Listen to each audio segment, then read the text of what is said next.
Oh, hello? Oh, I forgot to give me 1 second. I'm silly. I didn't hit the button correctly. Here's some desktop audio. Okay. STL, congrats on getting the first hack and your daily hack. And Kel, thank you for claiming your daily hack. Rats, oh no. And Brick, thank you for claiming your daily hack as well. Your first daily hack, thank you so much. STL. Throw up your rock fist! Introducing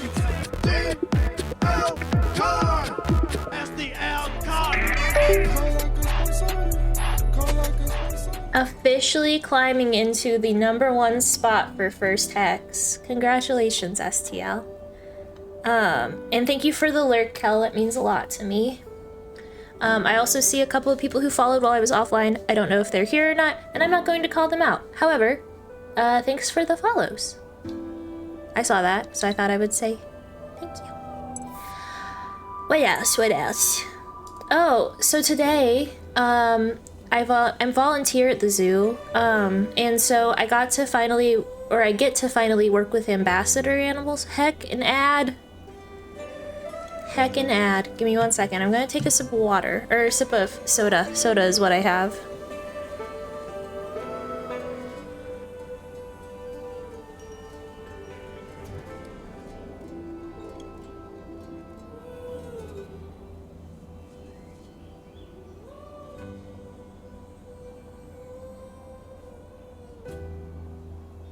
Okay, cool. So, I'm just gonna tell you this story real quick. So, I got to work with the ambassador ball pythons today. I started my animal handling thing. So I got to hold, oh, Bess. Bess is her name. She's I think she's 14. She's either 14 or 36. One of the ambassador pythons is 14, the other one is 36 years old. There's Bess and there's Adana. And they're very cute. They're very, very sweet. But we handled Bess today. We just held her and we chilled and we talked. It was fun. That's what I did today. Eventually I'll be handling them outside with, and let people like pet them and such. But I have more animals to learn about still. Like we have a tenrec, which is like an ancestor, well, distant cousin relative of like the porcupine, hedgehog. Very similar in looks. They have the same defense mechanism with the little spikes. And then there's like box turtles and painted turtles and stuff that I'll also be working with, which will be fun. That's what I did today. And then whenever I got home, I had a Nashville hot salad. I didn't put, there's like a dill pickle flavored crispy cucumbers that came in a pack that I could add or I could leave out. I left it out, but they had like a spicy ranch dressing. And I really like that. Thank you. It's been a hard-fought battle, but I always knew through grit and determination that I could climb to the top of this mountain. I like to thank all the little people that helped me along the way, STL.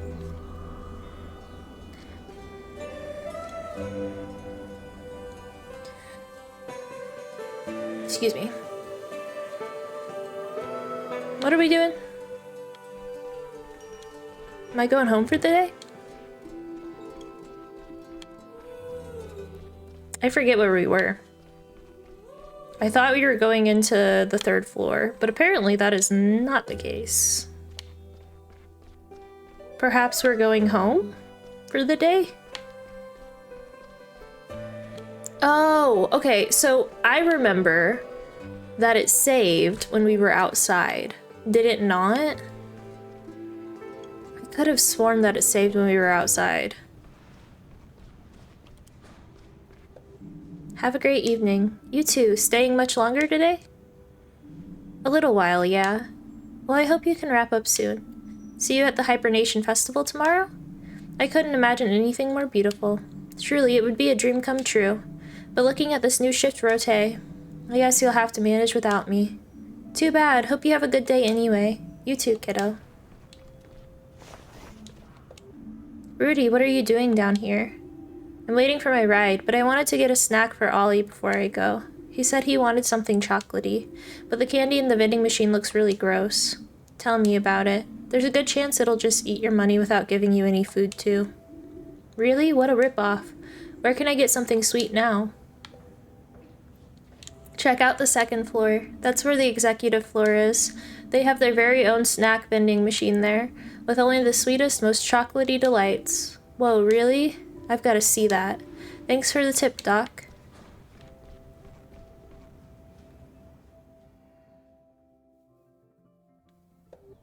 Hey, Finley.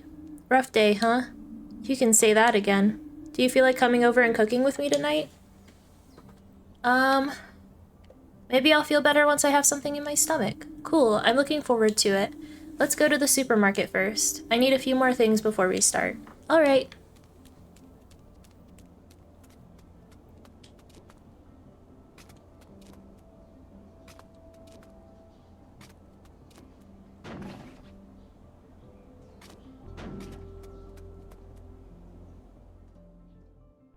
My goal is to, at bare minimum, finish Fall of Porcupine today.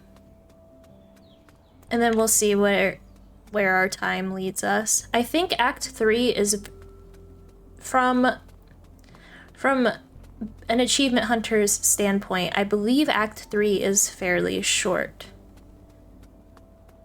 Because there's like one achievement.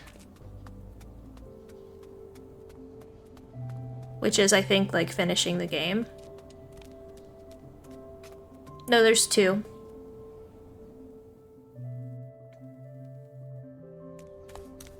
But in comparison to the other acts, I believe it's short.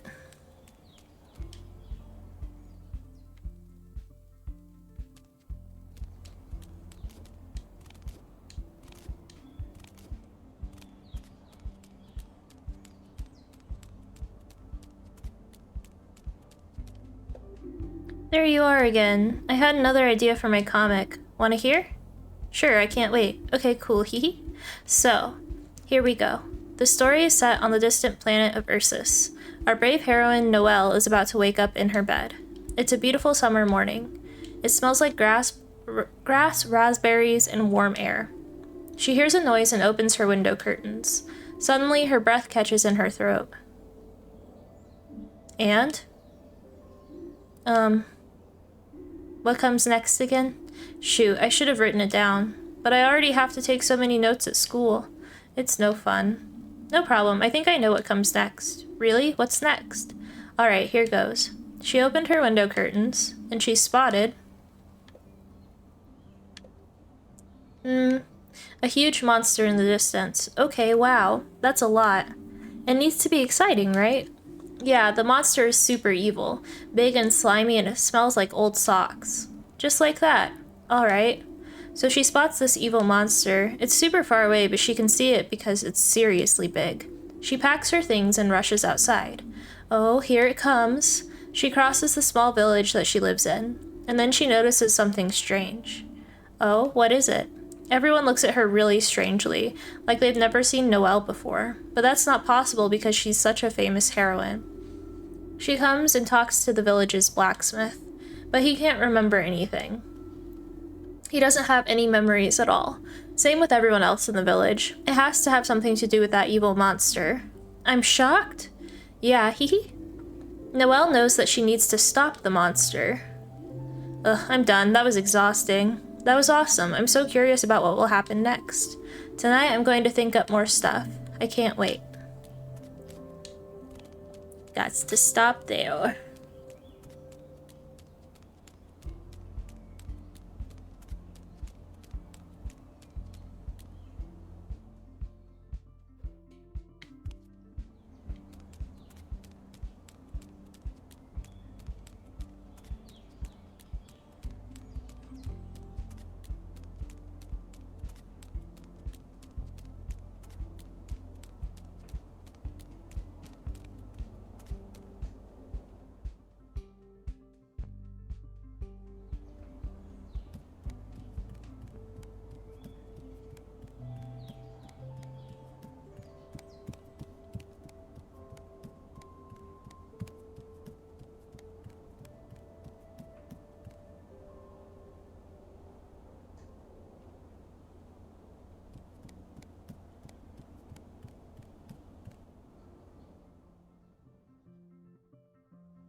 The store's still open. That's good. I was worried we'd end up ordering pizza after all. There's a pizzeria in Porcupine? I don't know actually. I cook all my own meals. Luckily, we don't have to find out today. Yep, I'm going to pop in now. You don't have to join me if you don't want to. It should be quick. Okay, maybe I'll wait outside then. The air's doing me good right now. Any requests? Whatever you feel like. I trust your judgment. Great, back in a minute.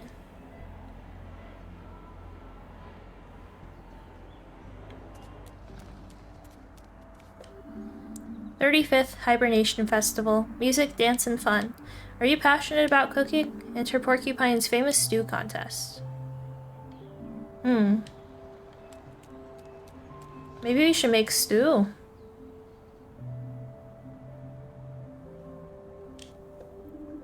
Here I am. Mia, have you seen this poster? About the Hibernation Festival? Yeah, of course. They're all over town. You think we can make a stew today, too? The posters really got me craving one. A stew. I was actually planning to make stuffed parsnips, but sure. We'll make stew today. We don't even need any different ingredients. You're the best, Mia. Hee, no problem. Shall we go now? Yes, please. By the way, I don't think I actually know where you live. Ha ha ha. Guess we still don't know each other that well yet. I don't live far from here. This way.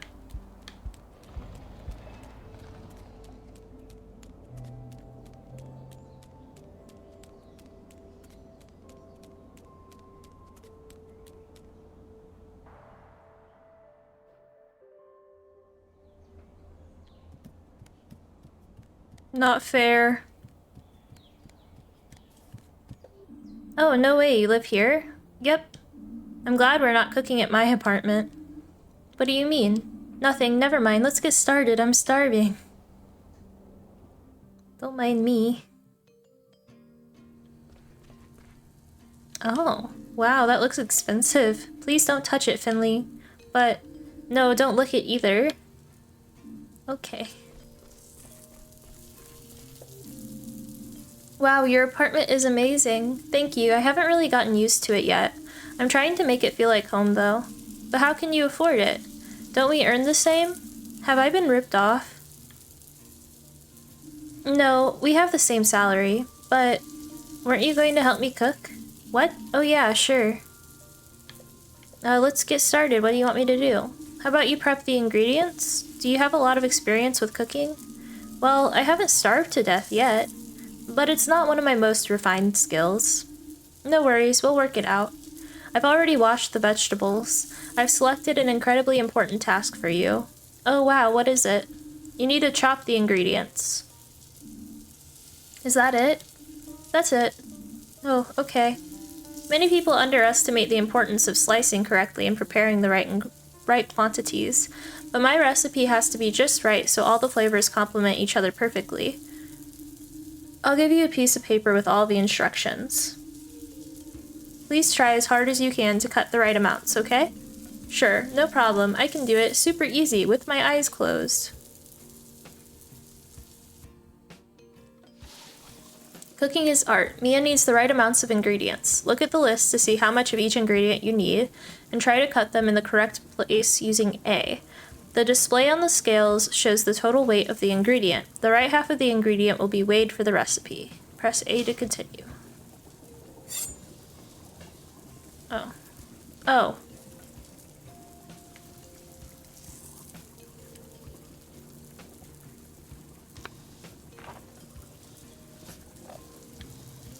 $65.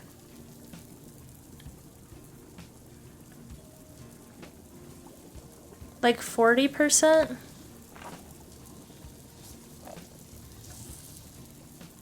Oh, this is how much it totally weighs.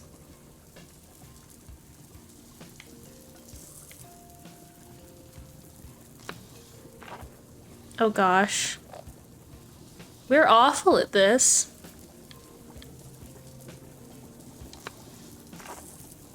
$25. Okay, the whole thing weighs 150. Right here, probably. 90. Oh my gosh. The right half. The right half is used. That's why it's been so messed up. Okay, here wait.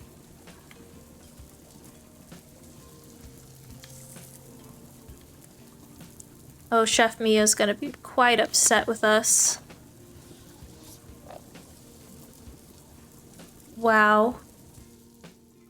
Sprite, that was awful.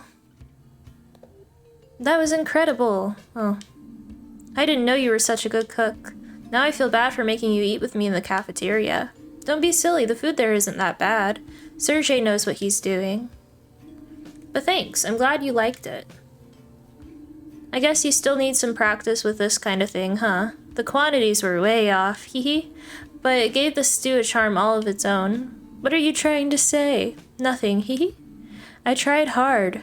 I know, and I really appreciate the help. Hold on, it's the Hibernation Festival tomorrow. So? The stew contest. You should totally take part. What, me? No, I couldn't. I'm sure that's just for the pros. Mia, you are a pro. If you put a stew like this on people's tables tomorrow, you're sure to win. You're serious, aren't you? As serious as my belly is happy and full. Okay. Okay, I'll do it. And you'll win. Yeah, I'll win. Yeah. Hehe. Ooh, I'm super excited right now. It's going to be great. You want a hand with the dishes? No thanks, I have a dishwasher. Are you sure we're on the same salary? Alright then, I'll be on my way now. Thanks again for the invitation. I feel much better now. I'm sure I'll be out like a light when I get home. I can even sleep in, I'm on the night shift tomorrow. I'm afraid I'm on an early, but I'll see you at the Hibernation Festival afterward. I can't wait.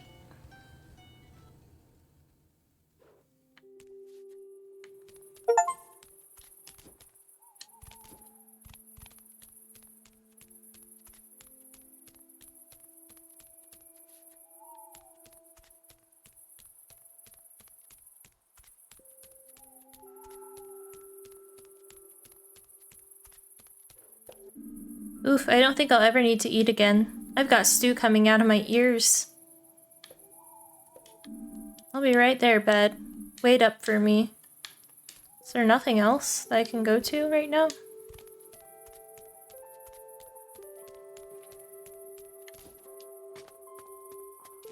Nope.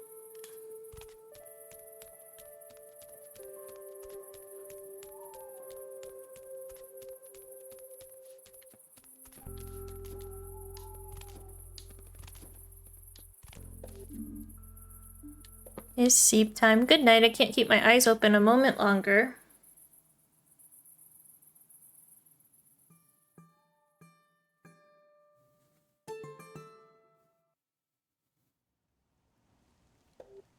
Wow, I haven't slept that well in ages. I guess my body needed it. No crazy dreams, no thunderstorm, just sleep.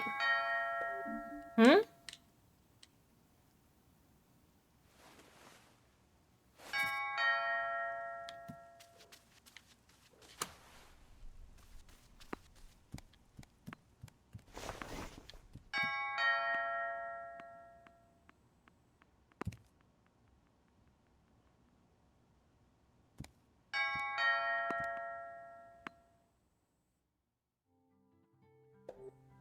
Finleo!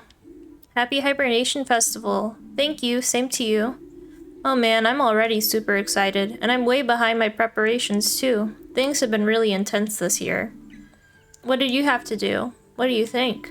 I'm responsible for all the exquisite decorations, of course.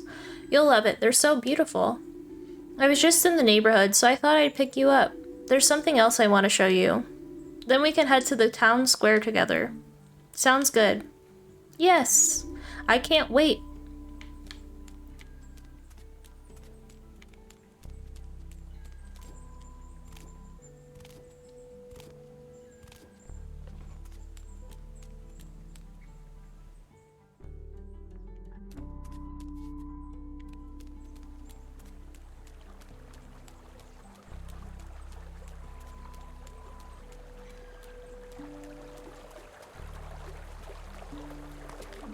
Hello, Frau.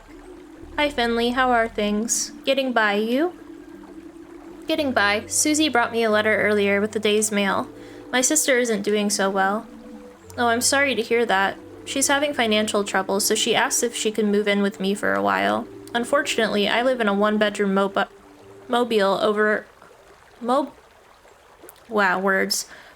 home over in Sandalwood. Even more unfortunately, mobile home. Wow. Even more unfortunately, she's the most annoying person I know. I see. Have you replied to her yet? Yes, she's on the train right now. She'll be here in 3 hours. Oh, so you are taking her in after all? I want to be the Frau who helps her sister out when she's in need, even if we do fight. If two twigs stick together, they'll have a better chance of holding out against the current. A true stream of consciousness thought. Not bad, young Finley. Right? Not bad at all, and not wrong either. And if things get too stressful, I can just move all my things over here to the riverside.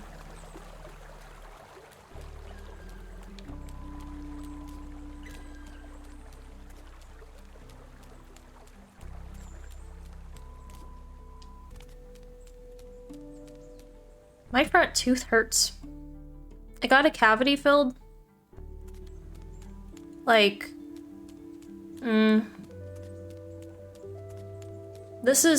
today's Friday. Not this Monday, but the Monday prior. And my tooth is like really sensitive to cold and hot and anything.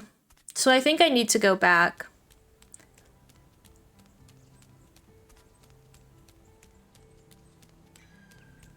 I fear I may need a root canal. Because it just hurts to exist. Which is very not cool. Yeah, it shouldn't be sensitive that far after getting a cavity filled. So I'm gonna have to like go back and talk to them. Because unfortunately, yeah, not normal. Ta-da! What do you think? I made this just for today. I need a root canal. I've been pushing it off because it doesn't hurt and I just don't wanna. Yeah, the cavity that they filled didn't hurt. But I understand that if they didn't fill it, it would progress. Like the cavity would continue to get bigger and bigger. Which makes sense. But also, I fear that they trapped potentially something bad in my tooth, and now it's caused a bigger issue. I fear my tooth hurts more now than it did when I had the cavity. But yeah, I understand that, STL. My wisdom tooth didn't hurt until more recent. Well, I say more recently. It's been hurting for like a few months on and off. Because it likes to not continually push out of my gums, but it's still in the like eruption phase. So that's painful here and there. Oh wow, you really didn't clean up that paint I spilled. Of course I didn't. Look how beautiful it is. What do you think of your masterpiece? My masterpiece? You're the one who painted it. Yes, but your contribution was essential to the whole. That makes it a collaborative work of art. You could even call it performance art. Does that mean I get a share of the proceeds? We'll negotiate the details another time. I mean, it's not like I could just sell this artwork to a collector. Because you're emotionally attached to it? Because my store is physically attached to it. Oh. Right. Anyway, that's what I wanted to show you. But while you're here, why don't you come into my store with me for a minute? I've got another surprise for you inside. I want to go talk to the girl who's making the comic book. Wait, we have to go into my store. Okay, that's fine. Fine, if you insist. What's she wearing? Is she wearing a badge?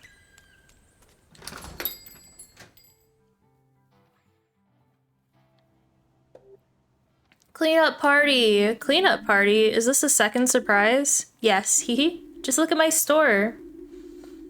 I was up all night putting the decorations together. And I was thinking, since you're such a nice person, maybe you could help me tidy everything up? That way we'll get to the Hibernation Festival in no time. Alright.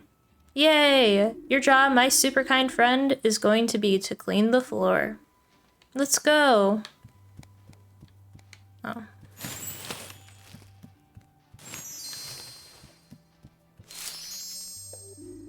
How's it looking? I'm done. Superly duperly, fast as lightning, Finno. Ready to head out then? I was ready the moment I walked in here. Yay, to the town square, to the Hibernation Festival.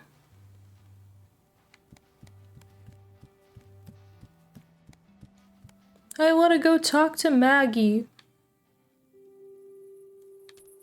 There is an achievement for, juggling the tennis ball that was in the apartment, but I kicked it into the doorway.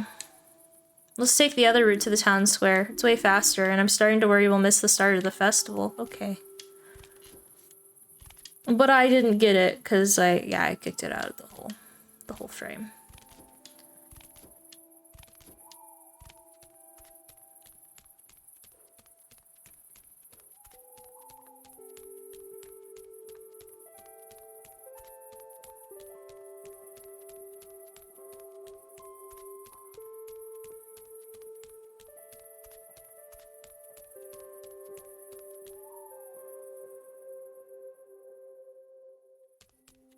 The only other things we have to do: talk to Maggie and help her with her comic book, listen to Irma's story. I think there's one more story from Irma.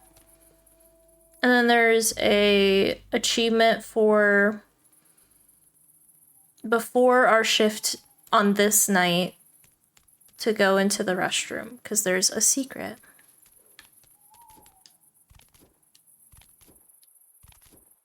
And then we should be in Act 3 after our shift tonight, I believe. That would bring us into Act 3.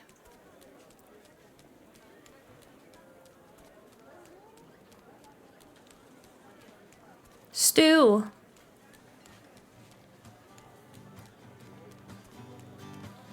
Mia, there's so many people. Band. More foob. Okay. Let's talk to everyone.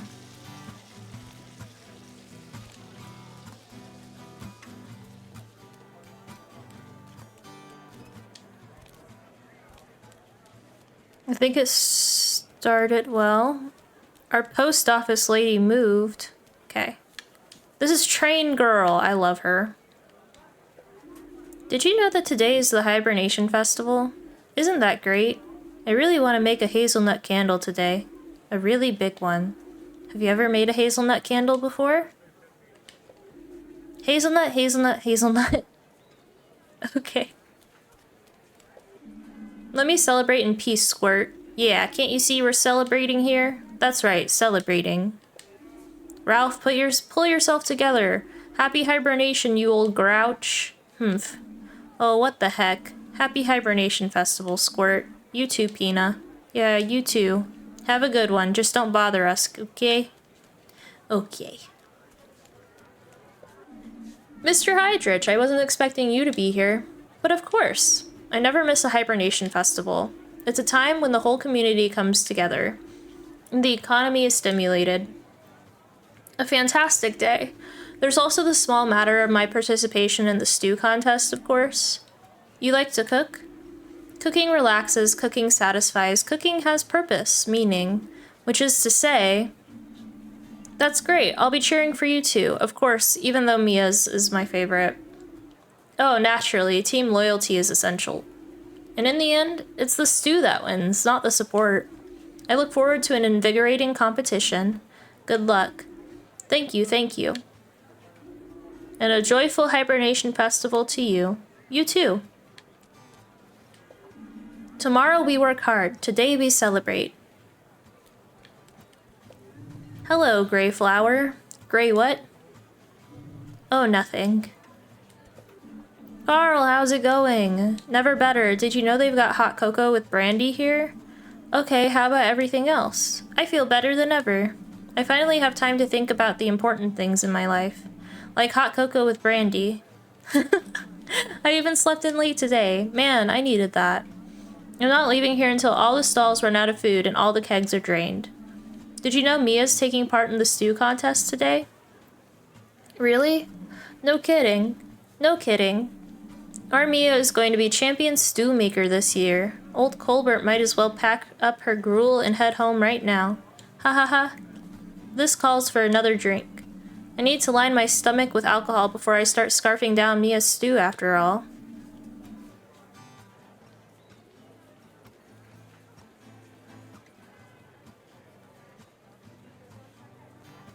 Isn't it usually the other way around? Hey, what do I know? I'm not a doctor. True, hehe. You're way more competent than any doctor I know. I wish I didn't have the night shift tonight. Whoa there, don't get frowny, Finno-face. My Fino-Fano-Finley friend. You and me, we're celebrating today. Ha ha ha, I feel great. Hey, have you seen Giuliano around? Not yet. He wanted to serve his extra foamy craft beer today. I'm gonna go find the old scoundrel. I'm getting thirsty. See you later, Radiator. Hey, Giuliano, does anyone know where I can get something around here? And he's gone. Wow, that nougat punch smells so good. I think I'll have a mug of it. Maybe even two. How are you feeling? Are you ready? Hey Mia, anyone home? 2 tablespoons of truffle powder, or was it 12? Finley, was it 2 or 12? You have to tell me. I don't remember anymore. I feel sick. Calm down, Mia. Take a deep breath. Okay, okay. Okay. Are you okay now? I think so. How many spoons of truffle powder go into the stew? None. There's no truffle in the stew at all. That's better. You can do this, Mia. You've done a great job with everything so far. And I've been looking forward to sampling your stew all evening. You're going to win. I just know it. You really think so?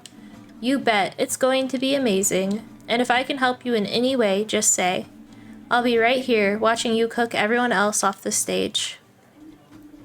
Yes, we've got this. Thank you. I feel a little better already. Maybe I'll have another swig of my drink first. Whatever works for you. Ready? Oof. Yeah, I'm ready. I'm rooting for you, Mia. Thank you. Fellow Porcupinians, may I have your attention for a moment?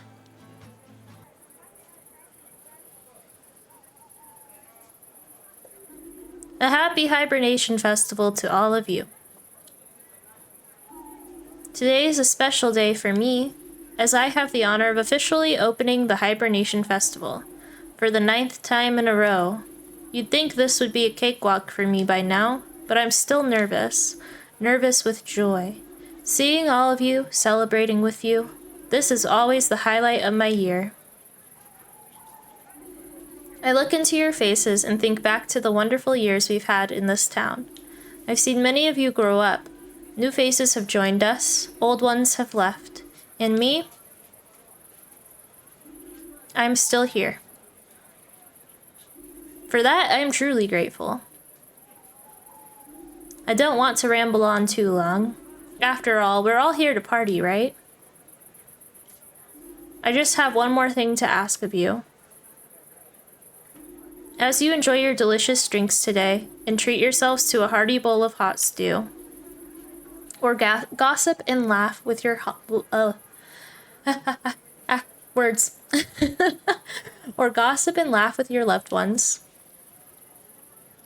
Spare a thought for those who cannot be with us today, those who have passed away over the course of the last year, and also for those who are at work right now or simply somewhere else. Think of them. When you see them again, tell them how much fun you had today. Make them turn green with envy, hee. Alright, let's get on with it. I, Adele von Witterstein, can feel the hairs on the back of my neck standing up in anticipation, and I hereby declare this year's Hibernation Festival open! Ta-da! Here's to all of you. Cheers, you old biddy. Cheers! Here's to us. Turn on the water. pretty.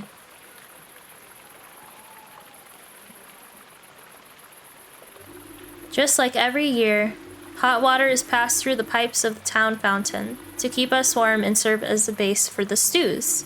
Good luck to everyone taking part, and bon appetit to all our stew samplers. Here's to us.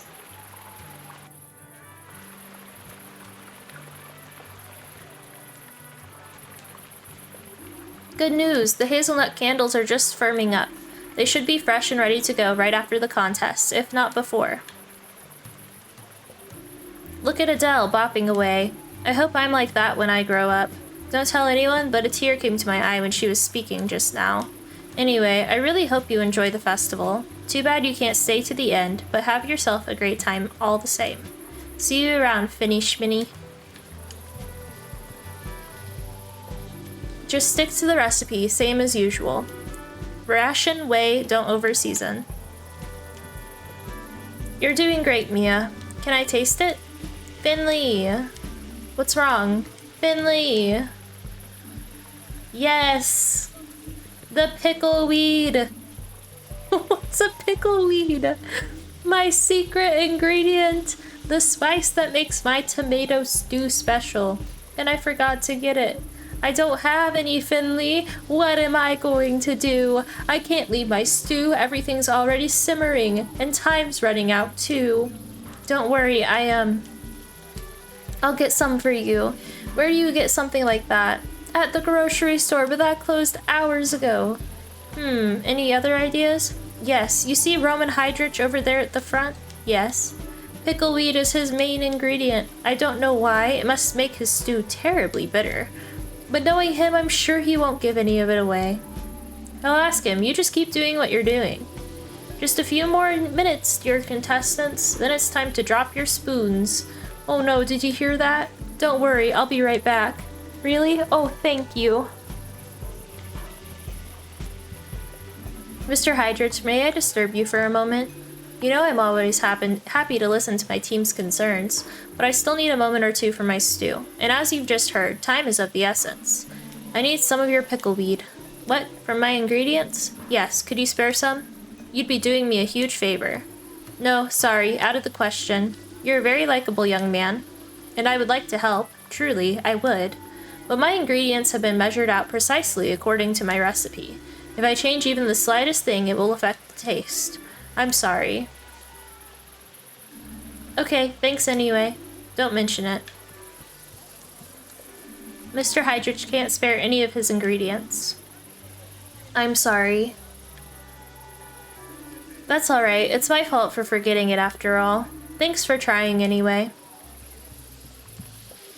Sergey, I didn't know you had a stall here too. Of course I do. I can't deprive the town of my street food. All this reminds me of my days as a young traveling chef. I fired up the grills on so many streets in so many cities. But don't be fooled. This is just the warm-up. Today, I too find myself in the orchestra pit of flavors, allowing myself to be entranced by the bubbling of the hot pots. Today, there will be no long symphony of several movements. On this day, it all comes down to a single chord, the perfect note. And I will call this masterpiece Sergey's famous pepper stew. Sounds delicious. You are blessed, don't you see? You are one of the lucky few who may get a chance to sample a bowl today. This is one hibernation festival you'll never forget. My young colleague. I have been thinking. You are part of St. Ursula's hospital. Just like myself and our other young colleague back there. We have to stick together. With that in mind, I've decided to give you some of my pickleweed. Really, that's very kind of you. But of course, I can't just simply give my ingredients away.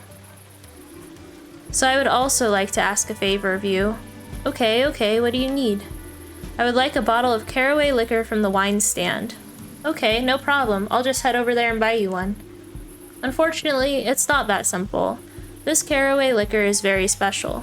The owner has produced only one bottle of it. Oh, I'm guessing it's insanely expensive then? Expensive? Not at all. In fact, the wine seller is looking to give it away. Oh?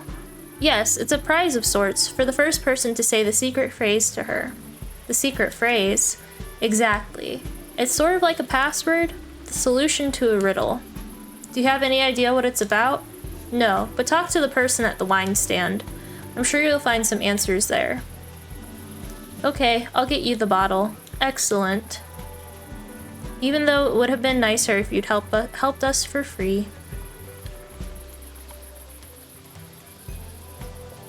Well, look who it is. You've got the day off too then? Not quite, sadly. Night shift. Okay, well it's still cool that you stopped by. I hope that decision doesn't come back to haunt me tomorrow. I guess that'll depend on what else you got planned for today. How are things going in the surgery? Oh, you know, same old, same old. Old Linwood spends all day acting like a big shot without ever actually lifting a finger to help. Benny and Renee keep the whole place running. Who's on shift for you today? I think Dr. Linwood and Benjamin are there. Maybe you'll have time to drop by later. If you do, say hi to Benny from me. For now, I'm going to treat myself to a tall mug of nougat punch. It's great to be able to take a breather for once. Enjoy your evening, and happy hibernation festival. You too. Safe journey to St. Ursula's later.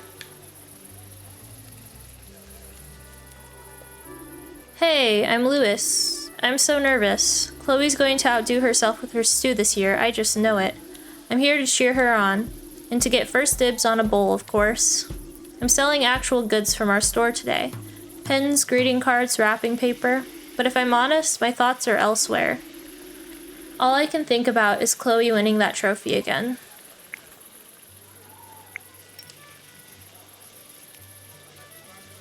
Lewis owns a stationery shop in the shopping street.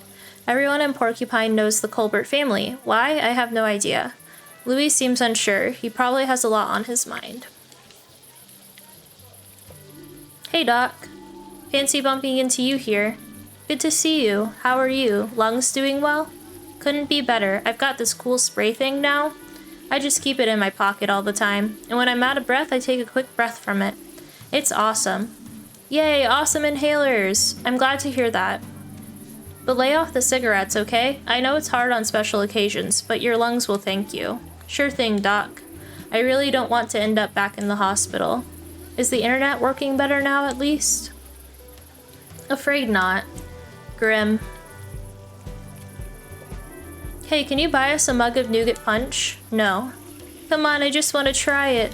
Do you want to end up in the hospital again? Okay, hehe. Okay, where's the wine stand?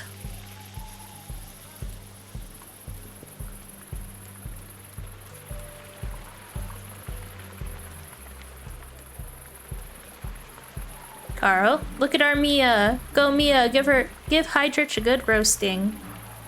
And Sergey too. He's been on my blacklist ever since he took the fried corn on the cob off the menu. Show him how it's done. Woohoo! I'm interested in winning the bottle of caraway liquor. Oh really? Then tell me. The red trees have left the forest. Red trees? Oh, you don't know the answer? Apparently not, no. Okay.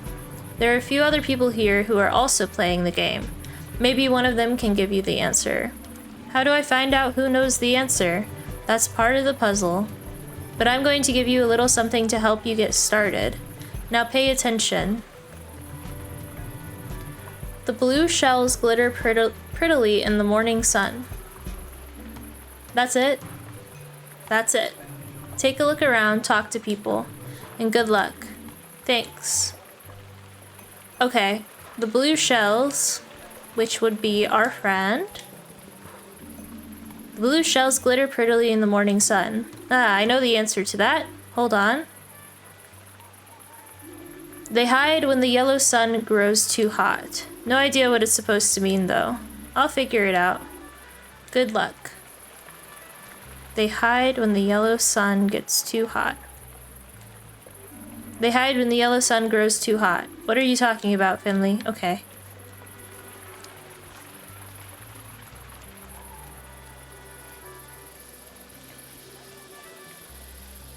What is yours? Sorry, that doesn't mean anything to me. Okay. Aha!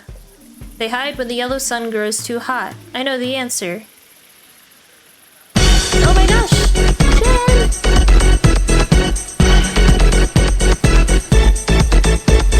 Welcome in, Raiders! My name's SpriteVT. I'm a variety streamer. You remind me of the babe. Babe with the power. What power? Power of voodoo.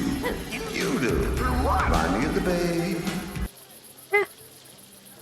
Thank you so much for the raid. How was your stream? What were you playing? We're playing Fall of Porcupine right now, which is a cute game. Oh my gosh, the green train is almost here. Thank you. Okay, here, wait. Can I not pause? Okay, cool. We have a timer going. How the heck was your stream? Thank you so much for the raid. If you gotta do any post-stream self-care, please feel free to. But also, I would love if you would stay and chat with me. I really appreciate it. Yeah, how was your stream? Tell me all about it. Tell me, tell me.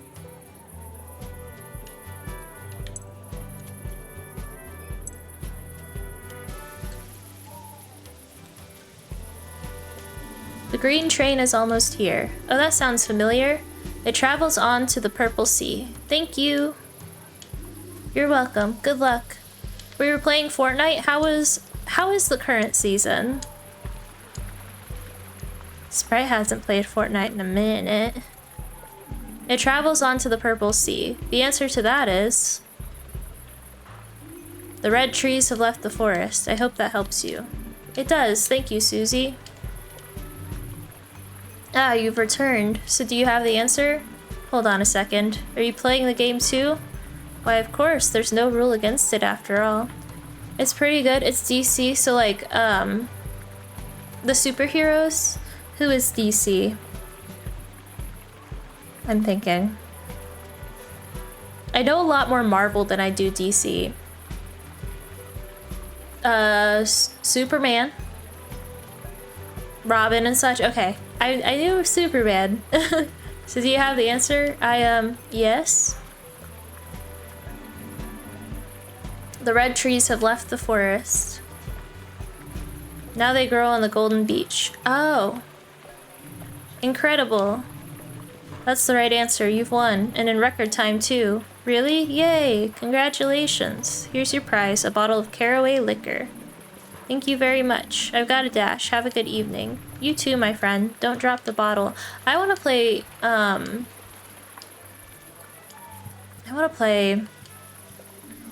Fortnite again. Fortnite's fun. 5-stream streak! Thank you so much, the Jen! Mr. Hydrich, I have the liquor. Very good, my young colleague. You can always rely on Team St. Ursula. Can I have the pickleweed now? Sorry, I had to cough. Of course, you've held up your end of the bargain, and so shall I. Here is your prize, a bundle of the finest pickleweed. Thank you. Sorry, I've got to run now.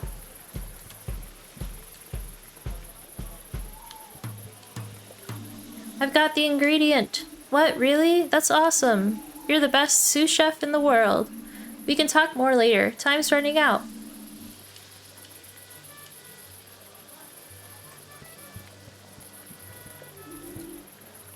Alright, the timer's still gone. But yeah, I really like Marvel, but I know a little bit about like Robin. So wait, Batman's also, if Robin is, Batman is also DC. I'm Batman. So my lovelies, your time is up. The cooking period, oh, Sprite forgot to read. How silly of Sprite, I'm so silly. Hello friends! Ooh, Goblin Queen Jen is a super fun streamer who loves playing games like Fortnite and Ark. She's got the cutest squeaky hiccups too. When she's not exploring dungeons or shooting stuff, she's hanging out with friends and having a great time. Come join the fun and maybe even help her with some games. Ooh. If that sounds like your thing, please follow Jen. Please follow Jen.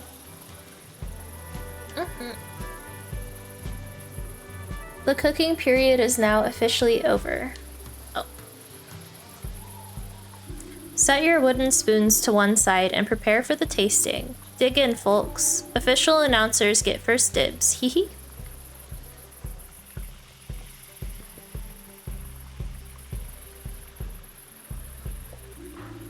That was fantastic. I hope you all enjoyed it as much as I did.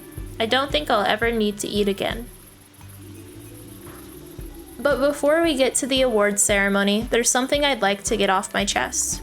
There are a lot of different people living here in Porcupine.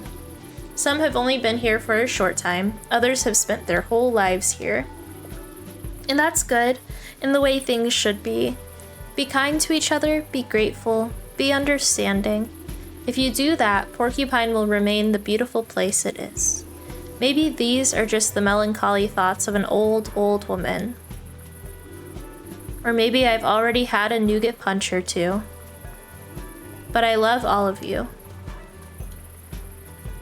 So before the food coma sets in, let's get to the awards ceremony, hehe. To refresh your memory, here are all the participants and their creations. Chloe took us on a wild journey through the world of porcini mushrooms. Roman presented you with a spicy pickleweed pot. Isaac whipped up some handmade alphabet soup for our bookworms. Wonderful handwriting, by the way. Our lovely Mia, a first-time contestant today, gave us a tomato stew that I'm sure has bowled more than a few of you over. And our last candidate is someone we only normally see when we're sick. Sergey, head chef of the cafeteria at St. Ursula's. His entry this year was a fiery hot pepper stew. Okay, that's everyone. Now hold on to your spoons, it's about to get serious, hehe. The winner of this year's Porcupine Stew contest is... Mia with her fruity, spicy tomato stew. Really? Congratulations. Yes, congratulations. What a great stew. And that goes for all of you as well. Congratulations on your amazing creations. And congratulations to everyone who got their hands on a bowl. You were really lucky to get to taste such wonderful stews. And now, let the celebrations continue. You said it. Hehe.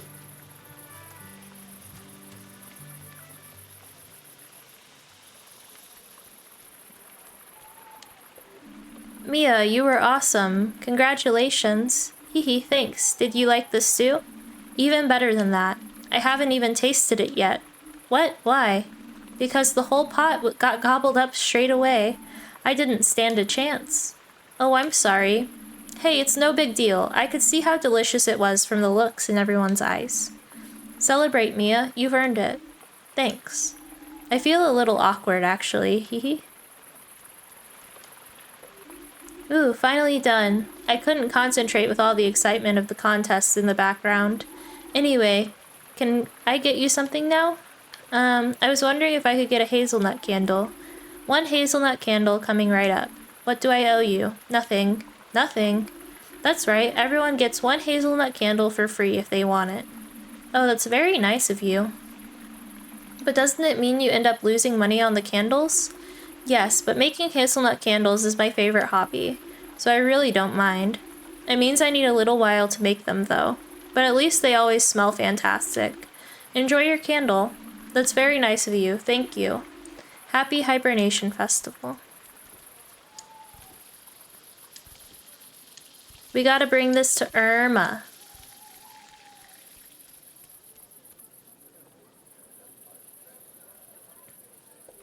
Mia, is everything alright? Yes, everything's great. I wanted to give you something. Really? Is there still some of your stew left? No, hehe, that was gone in a flash. But you're the one who talked me into entering the contest in the first place. And that evening we cooked together really motivated me. What's more, you didn't just chop the ingredients for me. You also brought me the key ingredient today. What I'm saying is that I couldn't have done this without you, which is why I want you to have my winner's trophy. Really? But you're the one who won it. Yes, but it was as much your victory as it was mine, really. Besides, I wouldn't even know where to put it in my apartment. Thank you, Mia. I feel very honored. But how about we share it? It can be one of those trophies that moves from place to place. I'll take it and invite you to dinner sometime, so I can show you my finest cooking skills. Then you can take it home with you, and we can cook again at your place. We can take turns with the trophy and the cooking. Okay, yes. Let's take turns. Happy Hibernation Festival, Finley. And to you. Celebrate, you deserve it. But now I need to get going. See you in the morning. Good night.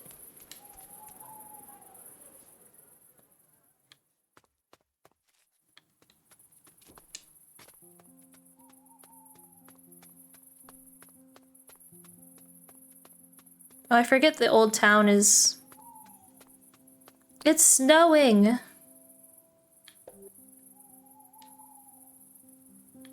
Jinx. Hey, Porcupine! All of you! Happy Hibernation Festival.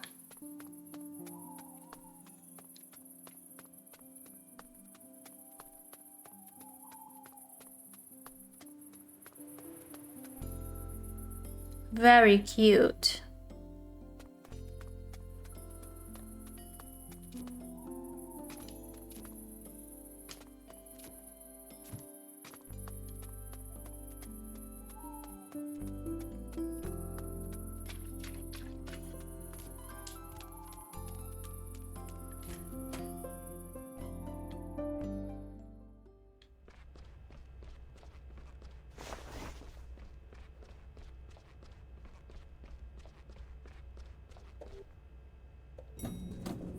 We're taking the elevator.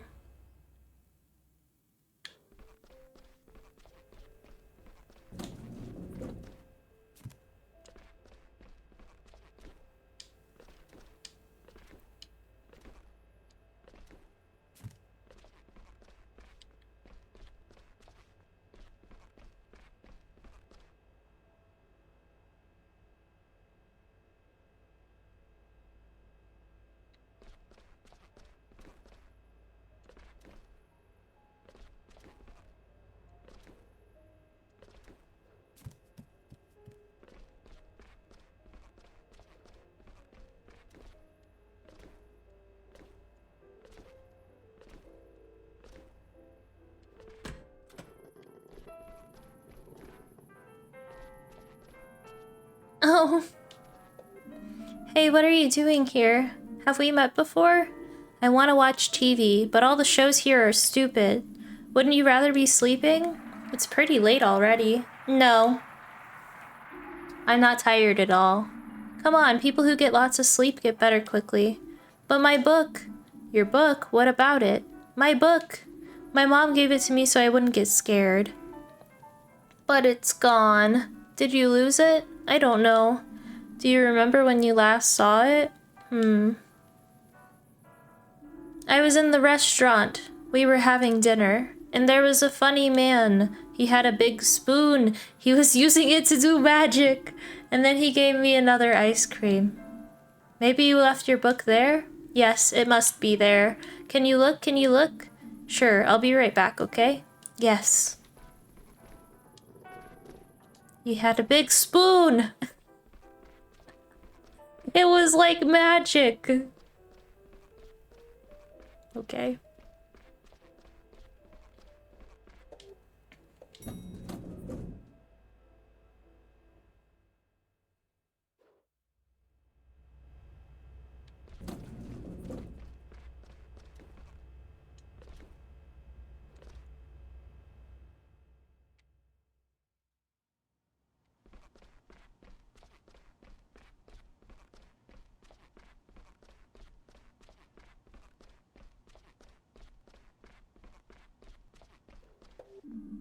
This must be Emma's book.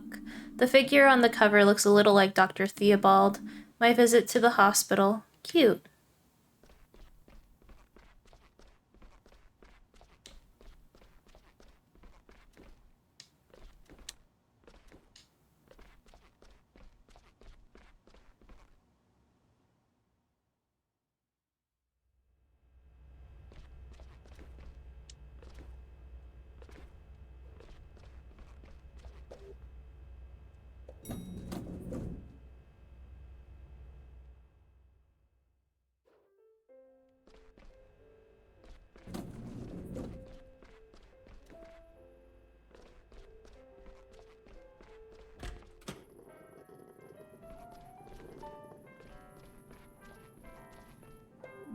Look at what I found. Yay, my book, my book. It was in the restaurant, right? Yes, that's where it was. It smells a little like mashed potatoes.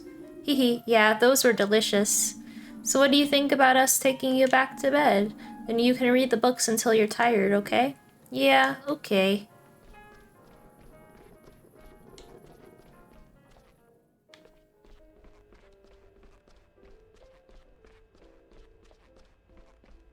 She's so cute.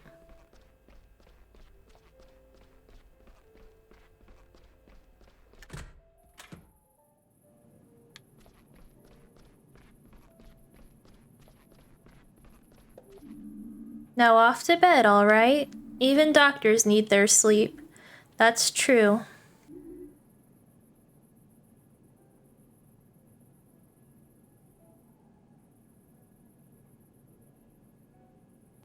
Mr. Doctor? Yes, Emma? I want to go home.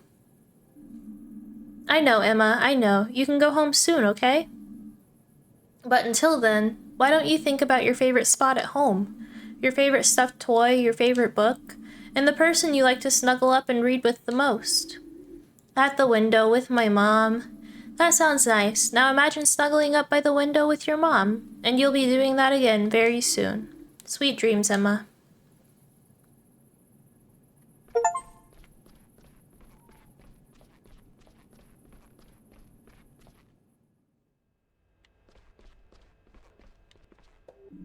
Good evening, Finley. Happy Hibernation Festival, Dr. Krakowski. Yes. Hope you had a good time. Yes, It's just the two of us today. Holidays are all well and good, but someone has to keep the lights on here. That's true, so how are things looking? As they should. People always feel a little better on days like this. Some are homesick, others are just happy to have some peace and quiet. Still, from a psychological point of view, the Hibernation Festival actually seems to help them. I will take care of our dear Irma today. Please handle your duties. You'll find me in the break room when you're done. Alright, see you soon.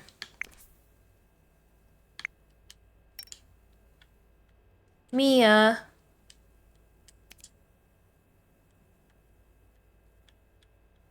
Maybe we'll have time to chat, then you can finally tell me all about what happened. I still can't believe I won. I'm still shaking. That was amazing. Thanks, Finley. Oh.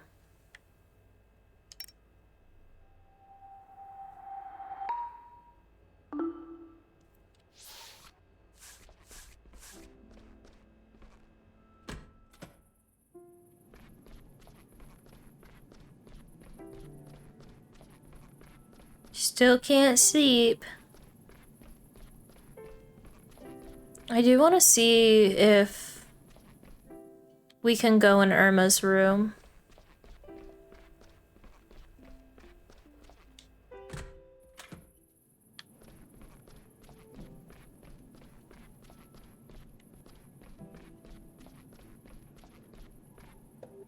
I would have really loved to go to the Hibernation Festival today.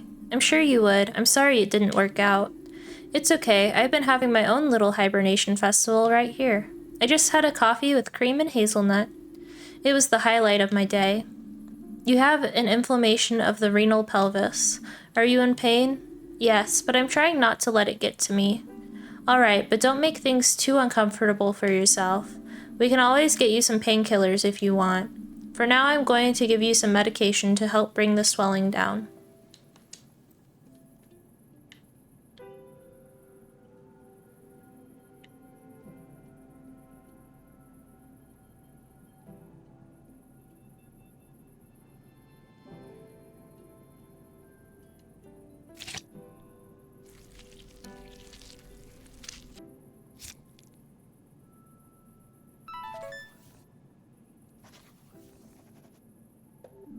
Please tell us if the pain gets any worse, or if you have any problems urinating. You shouldn't really be drinking caffeine this late in the day, but you might find that coffee helps a little. Anyway, I wish you a wonderful Hibernation Festival and a sound night's sleep. Thank you. I'm definitely wide awake right now, I've got to admit.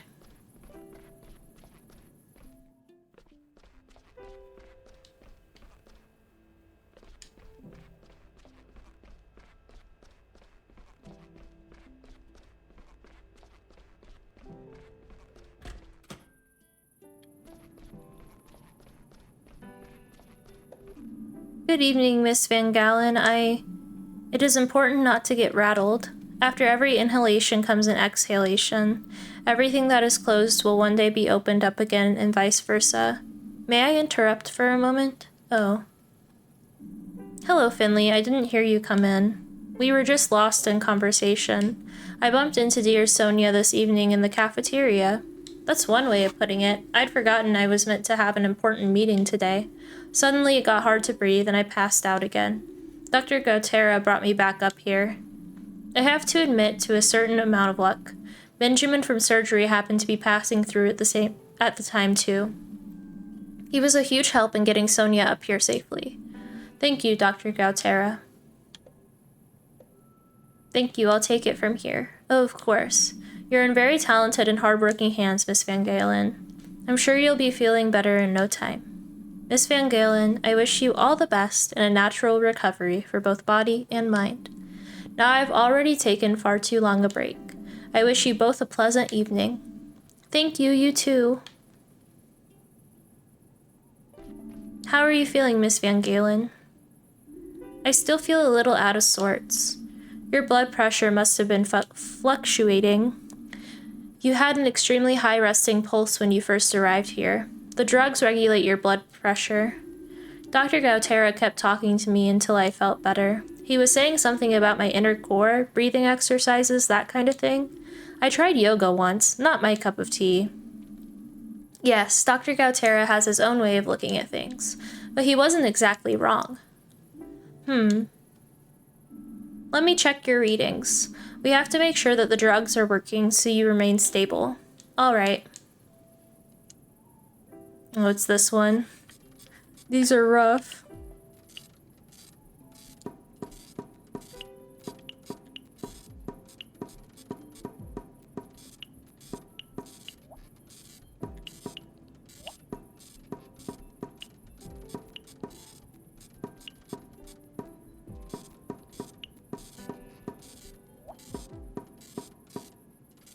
Still got an A. I'm afraid medication will only go part of the way to solving your problem. It would be wise to develop ways to reduce stress. Unfortunately, this happens to a lot of people nowadays. But how am I supposed to avoid stress? Well, there are a few options, but you'll need to work out what works best for you. They didn't teach us much about stress avoidance techniques at medical school, to be honest. The things that Dr. Gotera said, they kind of helped. I'm going to take a nap. Maybe I'll get lucky and catch Dr. Gotera again tomorrow. Rest well. Where is Irma? Where is she? Irma! Irma, come back! I want to speak to Irma. You're not Irma either. I've been in like every room. Dr. Gerda Neisdorf, finally. Bring me back a cup of black tea. Then tell Dr. Theobald that I want to speak to him. I'm actually your attending physician. You're a doctor? St. Ursula, save us. You're barely out of diapers. Do they sell medical degrees online now? Let's not lose sight of the matter at hand, Dr. Neisdorf. You came to us today suffering from severe tremors. On top of that, you've been complaining of recurrent itching and muscle atrophy. Liver cirrhosis? What? Liver cirrhosis, are you deaf? Have you already been diagnosed? I can't see anything here. I'm a surgeon, child. I've had liver cirrhosis for longer than you've been alive. Accordingly, I am aware of the high mortality rate once surgical intervention becomes necessary. That's why I'm here. So let's cut to the chase and get down to business. Okay, we're adjusting medication.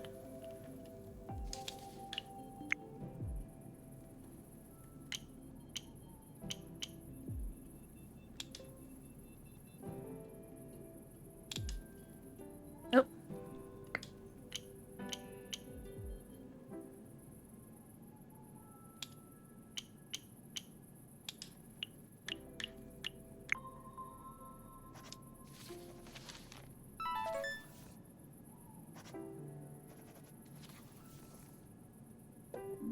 Your liver readings are in the critical range. You don't say. To make sure it's cirrhosis of the liver we're dealing with, we need to do a liver biopsy. No. No. I already know it's cirrhosis of the liver. What do you take me for? Although I'm sure your accounting department will be thrilled if you carry out a few unnecessary procedures they can charge me for. What if it's not liver cirrhosis? Do I have to teach you how to treat me right here? Listen.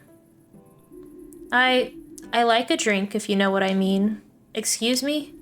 I'm talking about chronic alcohol abuse, and your nursing staff insists I don't drink here. So now I have two problems: alcohol withdrawal and this blasted liver cirrhosis.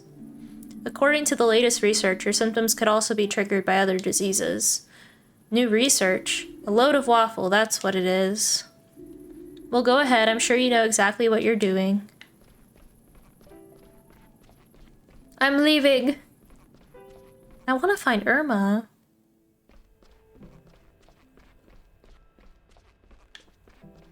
I want to speak to her. I want to hear her stories. I'm done, Dr. Krakowski. Did you notice anything out of the ordinary? No, everything's fine. You're right, the patients really are doing a little better today. I'm glad I'm on the night shift now. It's really quite pleasant. If you say so. Well, let's see.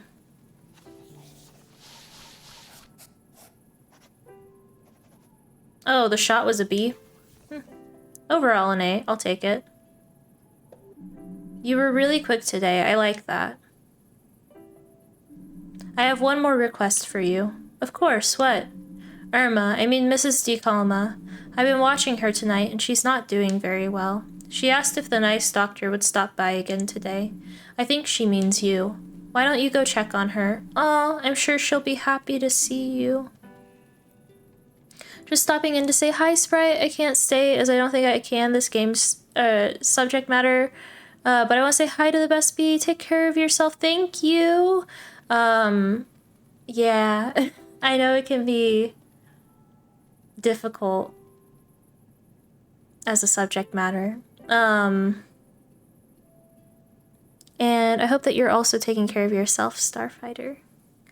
I think we might be able to finish Fall of Porcupine today, though, and get into Bendy and the Ink Machine?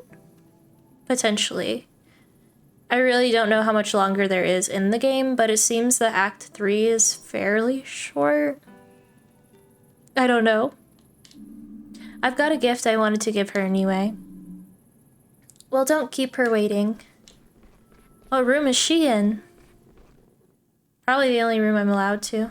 I'm trying to take care of myself and Oki. Yeah, I'm really excited for Bendy and the Ink Machine. I was wondering where Irma was. She's probably in 302. No?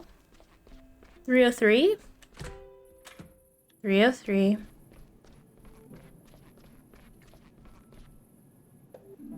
Hey Irma, how are you doing? Finley, what are you doing here? I thought you were out celebrating today. I was. It was great. I met a lot of people, and the stew contest was really exciting. They got the fountain working again for the occasion. And look what I found, Irma. The hazelnut candle. I'm not sure that we should be lighting fires inside of the hospital. Can you smell that, Doctor? The scent is just incredible. You've really made my day. I'm feeling much less shivery already. This brings back so many images for me, so many memories from years gone by, from all the many hibernation festivals I've seen. It was your first one today, wasn't it? Yes, but you should get some rest, Irma. All that talking gets to your lungs. No, it's all right. I need someone I can spin my yarns to. I'm very tired. But I would like to tell you one last story. Irma? What do you mean by that? It's okay. What? No, it's not okay at all. We'll get you back on your feet, I promise. I'll get Dr. Krakowski right away. We'll figure it out. You've already done more than I can imagine. But may I ask one more favor of you? Of course, what is it? I'd love another cup of tea. My throat's a little dry, you know. Of course, we... Now, Finley, don't fuss. It's alright. I'll just dash to the break room. We have tea there. I'll be right back.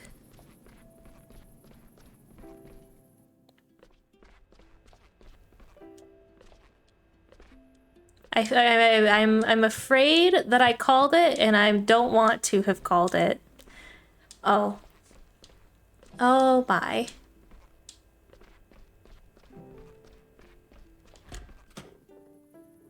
Okay. We always have hot water here, thank goodness. What kind of tea should I make?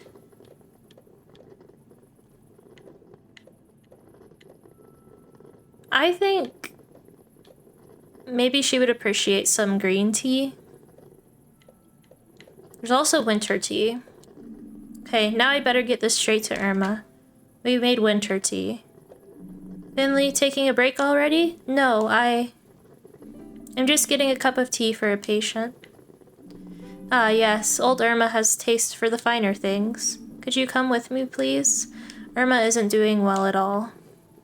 I know. I already went to see her and checked her readings. She's going to... Wow! Oh, she's going to die in the next few hours. But we have to do something. What I'm going to do is make myself a cup of tea too. How can you just walk in here like nothing's wrong? Why aren't you doing anything? I've already done everything I could. Sometimes even the best treatment in the world can't help Finley. But go to her. Make her last hours as comfortable as possible. That is our duty to her now. Make sure she has enough painkillers. Shouldn't we contact her son? I have already tried that too.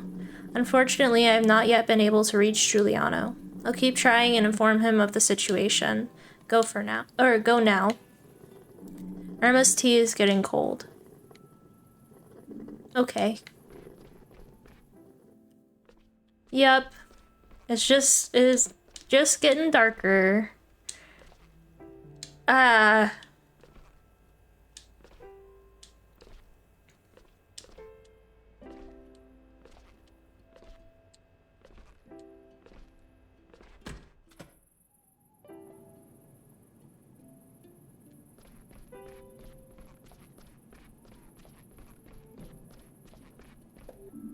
Irma, I'm back.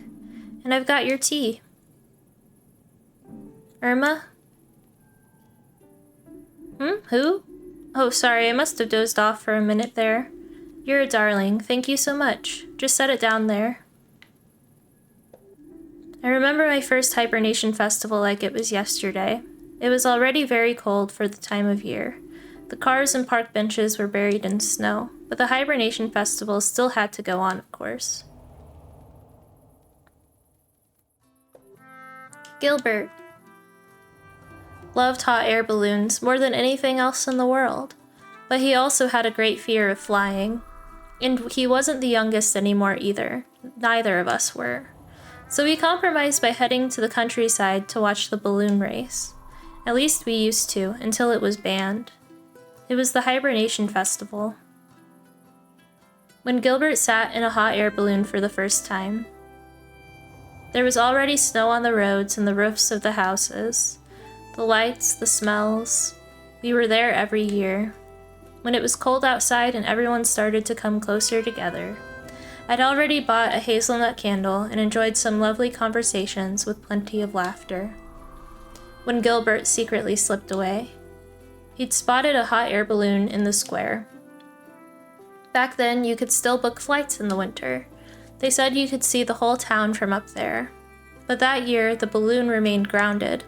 The weather was already bitterly cold and very, very windy. Then all of a sudden, an icy gust of wind blew across the square. Hats and caps flew through the air. Mothers had to hold on to their children. And that gust of wind blew my Gilbert right into the basket of the balloon. When he picked himself up to climb back out again, he got the fright of his life. The balloon had broken loose and was already rising hundreds of feet above the town. And me? I'd seen the whole thing, and I leapt desperately at the dangling rope to try and hold the balloon down, but instead I simply floated away with it. Gilbert helped me into the basket, and the wind carried us higher and higher into the wintry clouds. Porcupine was no more than a small speck of light in the fog. Eventually, it disappeared altogether. Gilbert could barely move due to his fear of heights. The cold bit into our skin. But I managed to cheer him up. His dream had finally come true, I reminded him, riding in a hot air balloon. Unfortunately, we soon realized that the burner was frozen. But then I remembered the hazelnut candle I'd bought. So Gilbert and I made ourselves comfortable in the basket of the balloon and lit the candle to keep warm.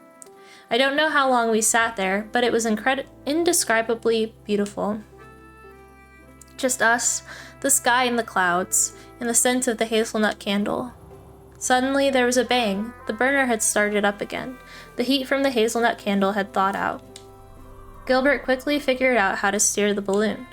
Even the altitude didn't bother him anymore, but how would we know which way to go? Then, before we could even begin to worry again, I heard it. Very softly. The hibernation hymn, the song everyone in Porcupine sings together for the hibernation festival. We strained our ears, and Gilbert steered the balloon straight toward the song. Eventually, Porcupine emerged from the fog. The beautifully decorated marketplace, the snow-covered roofs, and the festival goers, what a sight. They had broken into song to help us find our way back. Gilbert landed right in front of the fountain, and all the crowd cheered. And that's the story, more or less, of how Mike Gilbert and I took flight together for the first and last time. He died the following year.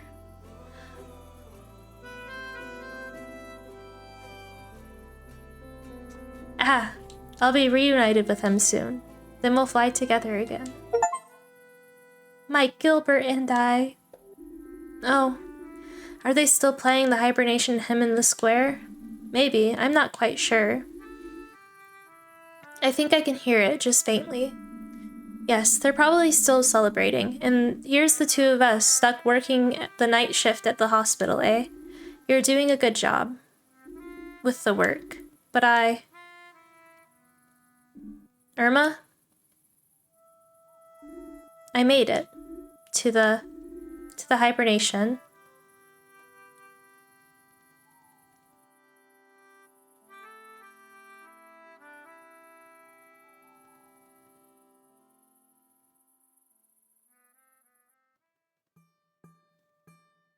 Oh, that's so sad.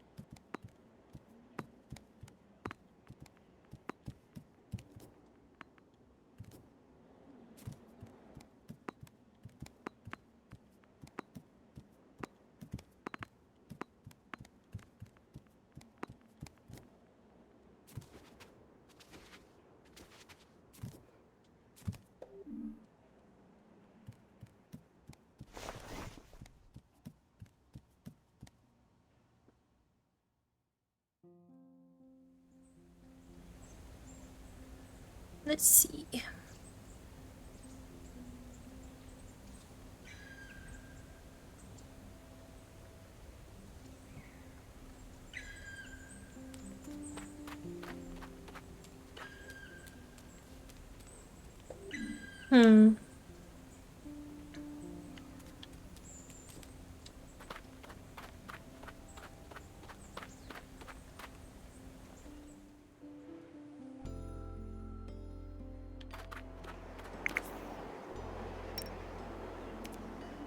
Come by anytime if you need to talk, okay?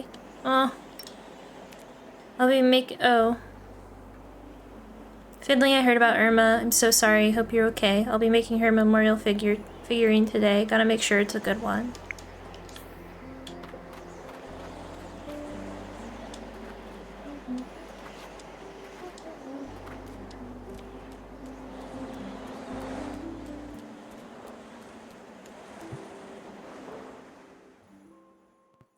Afro, how do?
Wait, how is there snow on the ground but the water's still liquid? Not eepy for once. I had a power nap.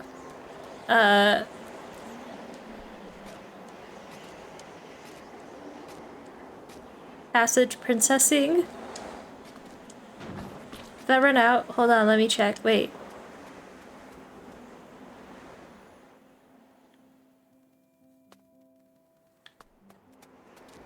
Did what run out?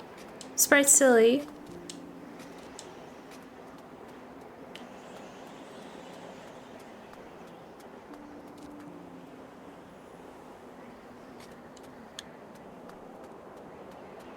Nah, I'm the one bugged. Oh no, you're good. You're good.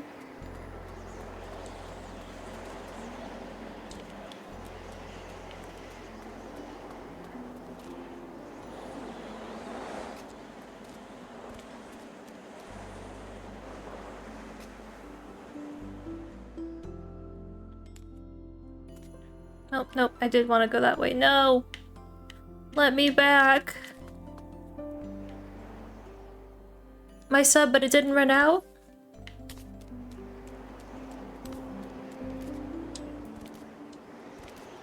Indeed. Anyways, no, you're good.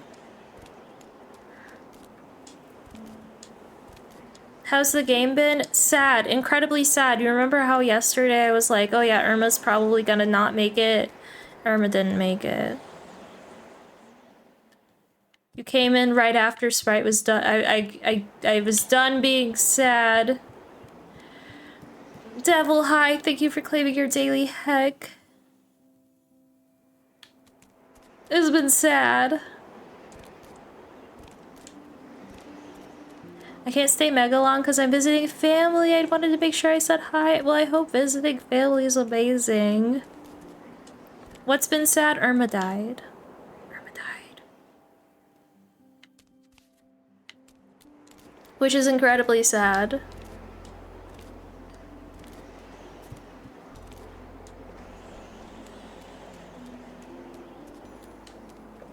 Hey, how's the adventure going? Hey, there you are again. I spent the whole night thinking about this story.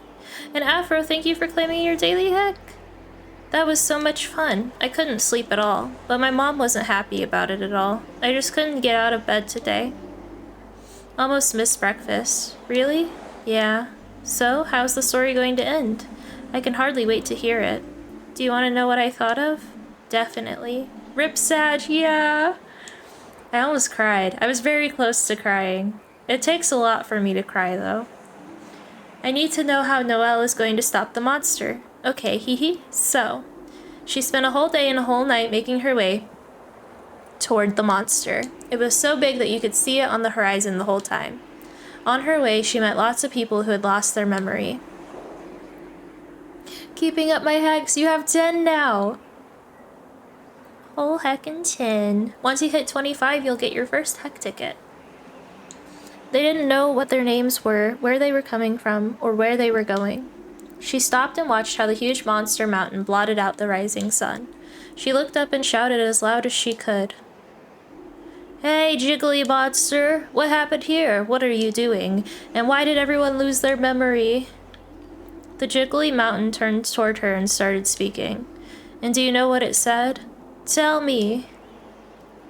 The monster gobbles up memories. Wow, that's awesome, right? It doesn't eat people, it eats their memories. That's why it got so big and slimy and smelly. Because people have bad memories too, and those don't taste very well. I can believe it. Noelle asks the monster to stop, but it can't. Noelle thinks hard, and then she has an idea. She takes off her backpack and starts rummaging through it. And what happens next? Don't stop now. I haven't really thought about all the cool stuff she can do. Where they come from, where they go, where they come from, Cotton Eye Joe. Heck. She's a heroine. There has to be something she's really good at. Shoot, I really thought I had it. No problem. Let's brainstorm together. Yes, please. That always works. Any ideas? Sure, let me think. Maybe she can do telekinesis. Nah. Glug glug, bitch. That doesn't sound like her at all. Thank you for the hydrate, devil.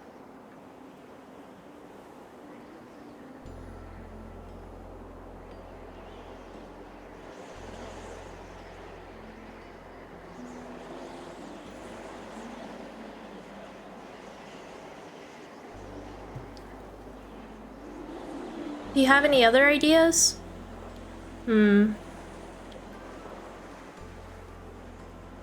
Is she a trickster? Maybe she can turn herself invisible?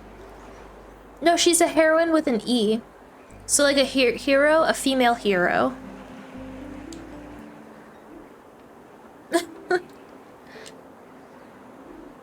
Yay! A trickster. But that doesn't really sound like something a heroine would do. How about the Shadow Queen? Mysterious, powerful, she's everywhere and nowhere at once. Perfect. Wow, hee hee.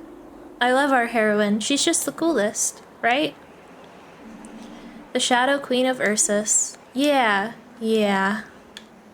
So what's Noelle's plan? She took off her backpack and began rummaging through it. In it she found a pot, small vials and bowls. Oh yeah, I was really silly. Okay, good. I was like, Afro. In a big bag full of plants, berries, and herbs. She used a small knife to scrape off the sample of the monster's slime. Its skin was so thick that it never even noticed. And suddenly, poof. Poof. Why poof? What happened? Poof, it made. There was a loud bang. A purple cloud raised from the pot. She filled the liquid into a small cup and gave it to the monster. Drink this, she said. I really don't mean you any harm, but you're stealing people's memories. The monster got sad. I know, it sobbed, but I'm really hungry for memories. Then the monster took a sip. It held its breath. It got all teary-eyed again. What is that? It asked in disbelief. This, my dear, is something my mom came up with when I was sick. It's hot honey blossom syrup. Whenever I drink this, I think about my mom. It's a liquid memory. From that day on, the monster was allowed to drink from the hot syrup. Little by little, all the memories that the munching monster had devoured were freed. They found their way back to the people that had lost them. From that day on, no one was ever bothered by the munching monster again. It was happy and full thanks to the liquid memories. The end. Wow, I really did it. I wrote a whole story all on my own. You did really well. Hee hee. That was so much fun. Thanks for your help. Yeah. But I hardly helped at all. It was you who made it happen. I can already picture the panels. Wait a second, I'm going to start drawing immediately. Look, I finished the cover. Pretty awesome.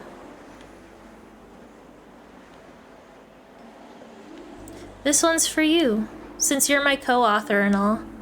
Wow, thanks so much, but don't you need the cover? I'll just redraw it. It's going to be awesome. Soon I'm going to have my own comic book.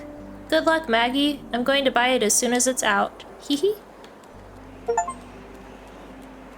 Memory eating monster would make bank in PTSD rehab facilities. Yeah.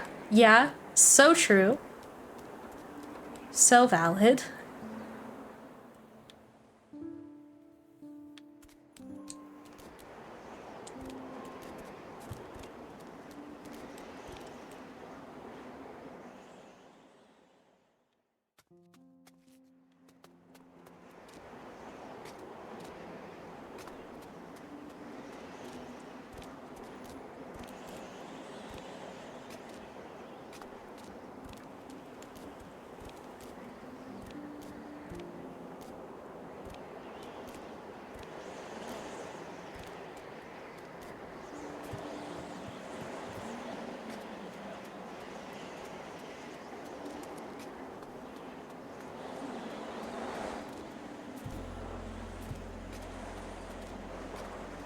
That was like a little mini shortcut. Not very good, but... How was your day though, Sprite? Is hot over here? Oh yeah, you didn't hear. I volunteered this morning and I got to hold a ball python. I volunteer at the zoo, so I am now working with ambassador animals because I have my 60 hours of volunteer work in, which means... And I only volunteer 2 hours a week. So every year, roughly like 104 hours. But yeah, I have enough hours to work with the ambassador animals now, and so we did our training on ball pythons, and yeah, I got to hold one for a little bit. And then I came home and I had my salad with a hot ranch dressing. And then now I'm streaming. That's how my day was. It's pretty humid outside. I wouldn't say hot as much as I would say humid. Yeah. Yeah, I love ball pythons. Good morning, Finley. How are you? All right, I think. A patient died yesterday. You're a patient. I imagine Irma's death is still on your mind. Nevertheless, I would ask that you don't let your performance levels drop. Did they allow you to take a bite of the ball python? Nom nom nom nom nom. No, they're like little puppy dogs. My little puppy doggy. We can't let these things affect our work. Got it. You can rely on me. You know the drill. We'll talk again once you finish treating your patients. Try to make this a good day, Finley, in spite of everything. Good luck. Oh, one more thing. Just a quick danger noodle slurp? No! Irma died of complications from pneumonia. She was old, her immune system just couldn't hold everything off. She remained stable for a while. However, her condition worsened during her stay here. These things happen sometimes. The incident with the water damage in her room probably didn't help either. What I'm trying to say is, you did nothing wrong. I've even made a note to that effect in my report. I assigned you to treat Irma, and that was the right decision. I'm sure of it. I love the danger noodles. It tried to almost get inside of my jacket because I wore a jacket. But yeah, it tried to get inside of my jacket. I was like, no, Bess, not right now, Bess. I don't want you inside of my jacket. It did flick its little tongue all over my hands though. It was smelling me. Hey, Emma, how are you? Did you have a nice dreams last night? I did. What did you dream about? A snowman. He ate snowballs for breakfast and for lunch too. With chocolate sauce? Hee no, that wouldn't taste good. Everyone knows you eat snowballs with raspberry sauce. As long as it's not lemon. Huh? Why not? Don't worry about it, Emma. I miss my home. And I've got a tummy ache too. You did get some pills, didn't you? But it's still not better yet? No. Alright, let's take a closer look at what's up with your tummy then. So I finally noticed yet another trait I have in common with moles. Other than being blind, I'm a home dweller. I stayed home for an entire week, not opening my front door, and didn't even notice. That's a long time. I leave my house at minimum twice a day. The first time to get my take out trash, and the second time to grab my mail from the front porch. I do have yarn coming, and I have cat food coming because the cat food that I feed my cats isn't available in the store close to me, so I would have to travel 30 to 45 minutes away to get cat food if I want their cat food, which helps with their sensitive tummies. And then I have something else coming. I have a Kindle case.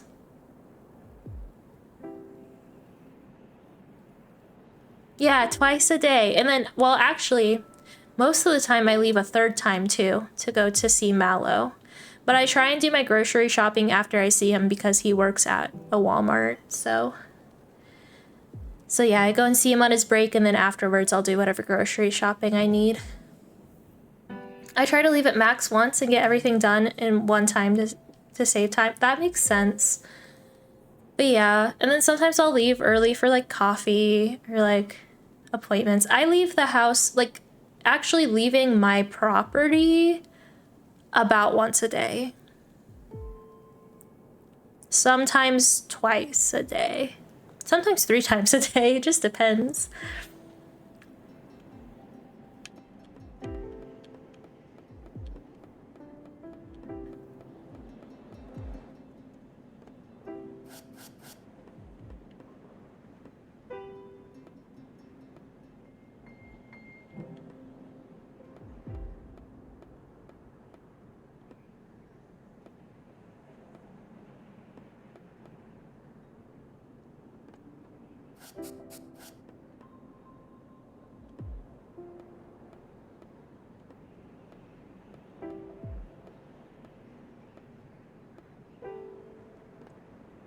Oh, hey. That was so good. We did so good with that. I think your pain is because of your food allergy. I read that you're not allowed to eat certain things. Is that right? Yes. So are you watching what you eat then? Yeah, but... What is it, Emma? Well, Gerda said that after the hibernation festival, you can eat as many nuts as you want. Is Gerda your mom? No, my mom's name is Mom, and she's away. So who's Gerda then? Gerda Niesdork. I always visit her when I'm homesick. She's a doctor like you. Wait a minute, do you mean Dr. Niesdorf? Yeah. Can you do me a favor, Emma? Okay. Please don't eat any more nuts. I'm sorry, but your tummy doesn't like nuts, not even after the hibernation festival. Oh. It's mean, I know, but your tummy aches are mean too, aren't they? Yes. So you keep off the nuts, and we'll think of some nice things for you to eat. For you and your tummy to eat, okay? Yeah, okay. I also made it a habit of buying things in bulk to reduce grocery store shopping time. Valid. So valid. Huge W, yeah.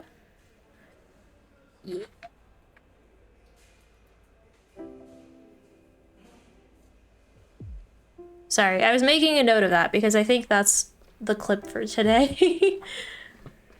No, my mom's name is Mom. She doesn't like me eating nuts.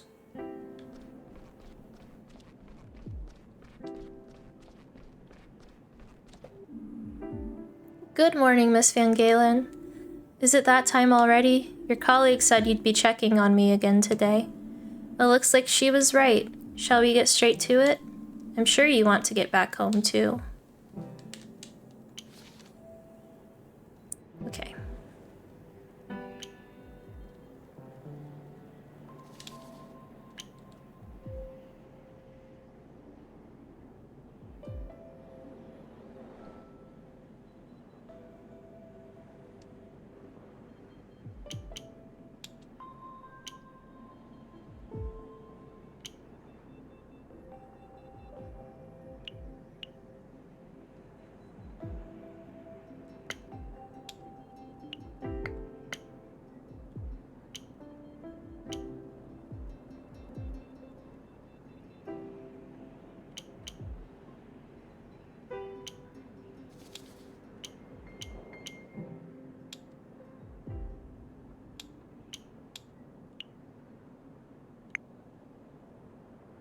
That's correct. Alright, you cutie, I must sadly leave for a little bit. Hope you have the best of the streams. See you later, sweetheart. Goodbye, Afro. Or, yes, sweetheart. I'm silly and I added more words. Thank you, Afro. I hope you have a great day, and I hope your time with family is amazing. Yep. I'm seeing a significant improvement. You know what? I'm actually feeling a lot better today. Better than I have in years. I feel like I'm really aware of my surroundings again. Sounds like the medication's doing its job. Yes. But I think there's more to it than that. I managed to talk to Dr. Gautera again, and it was like he tore down a wall inside me. Suddenly I saw everything I used to think was important in a different light. I've decided to change my life around completely. I don't want to end up here again. I want to be able to focus on other things, instead of just living for my job. I called my boss this morning and requested 4 weeks off. That's great. That's not what she thought. She threatened to fire me on the spot. Oh, I'm sorry. Don't be. I am the island, I am the sea, and maybe unemployed, but I don't care at all, and that's great. I'll do my exercises and follow my heart more. Thank you for helping me. I'll make sure to thank Dr. Gautera again before I leave too. Have a great day, and look after yourself.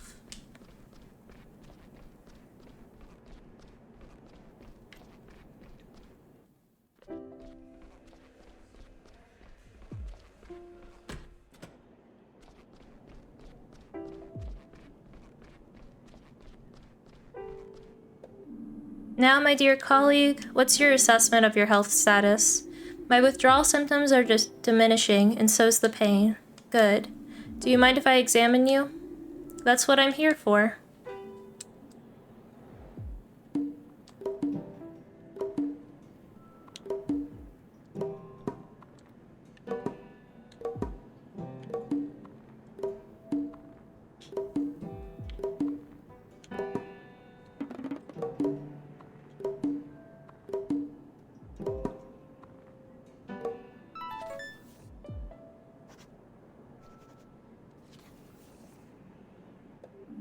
We're going to keep increasing your vitamin B1 and energy intake. Your liver's on the mend.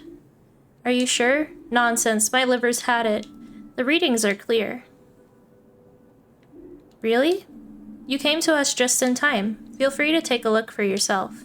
We'll have to keep you in here for a few more days for observation. If you want to keep on living, you need to keep off the alcohol. Forever.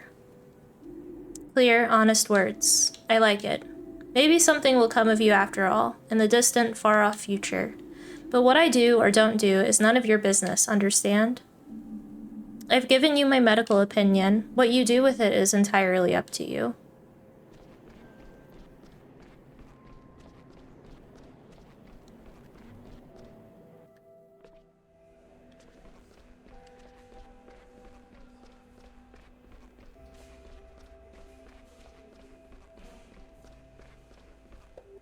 All done? Yep. It took you longer than usual today, but given the circumstances, I'm willing to turn a blind eye to that.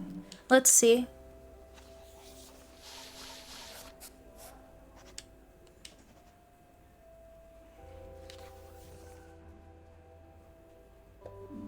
What have you got for me today? I don't have anything for you. Dr. Theobald was asking after you. Oh, really? Why? I couldn't say.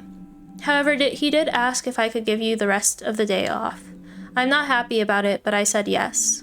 I guess it must be something important then. Do you think I should go to his office? You can if you like, but you won't find him there. How do you know? Because he's just made himself comfortable in our break room.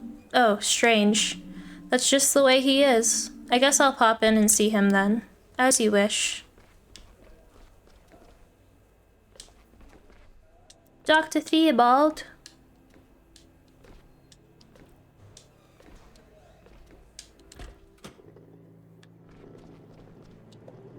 Finley, there you are. Thank you for coming.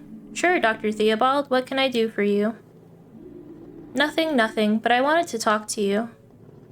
First of all, I would like to thank you. You've done an excellent job these past few days.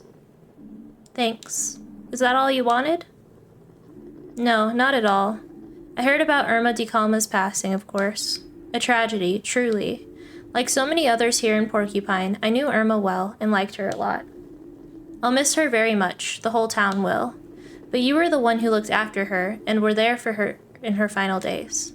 Is Irma the first patient who's died under your care? Yeah. I'm sorry to hear that. It's not uncommon to struggle getting them off your mind the first time. I still remember my first two. I think I know what you mean. I still think about Mrs. Di Calma a lot. Just try not to let those thoughts affect you too much. After all, there are still plenty of other people depending on your help. Don't get distracted from looking out for them. It's Irma's funeral service this afternoon. It will be held at Gilbert's. Giuliano hosts most of the funerals in this town. I'm sure this one will be especially hard for him. You should be there. You'll feel better afterward, believe me. You mean I can go to the service? You are excused for the rest of the day. And I'm sure Mrs. Di Calma would have invited you anyway. Okay then, I'll be there. Thank you, Dr. Theobald. No need to thank me, Finley. Say goodbye to the old lady for me.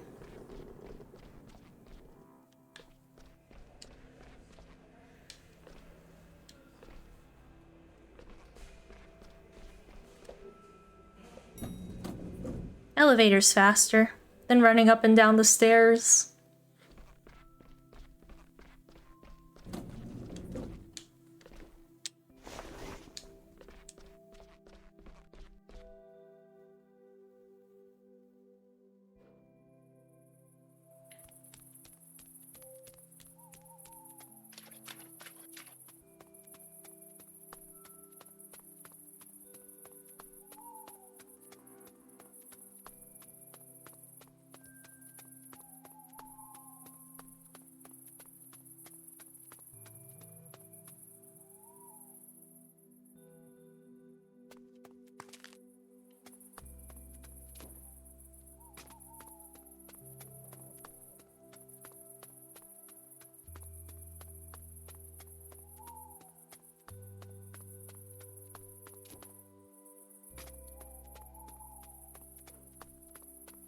I don't want coffee.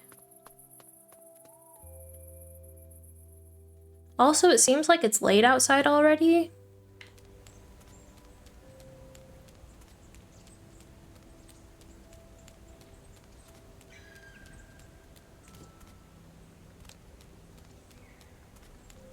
Oh, the statue's frozen over.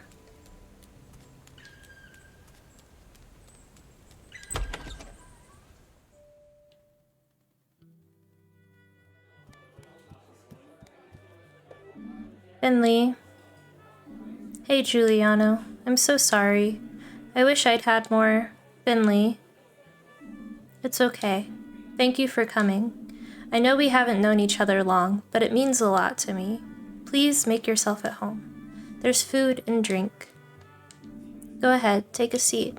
Just make yourself at home. Is there really nothing I can do for you? Come to think of it, there is one thing actually. Anything you want, what is it? I think there's a colleague of yours here too. He didn't hang around long. He just stood in the corner and didn't talk to anyone. Then I think he went out the back door. I haven't seen him since. Could you go see if he's still here? I'd check myself, but I've got my hands full. Sorry, here I am asking you for your help again. It's no problem, Giuliano. I'd be happy to do that for you. Thank you. Oh.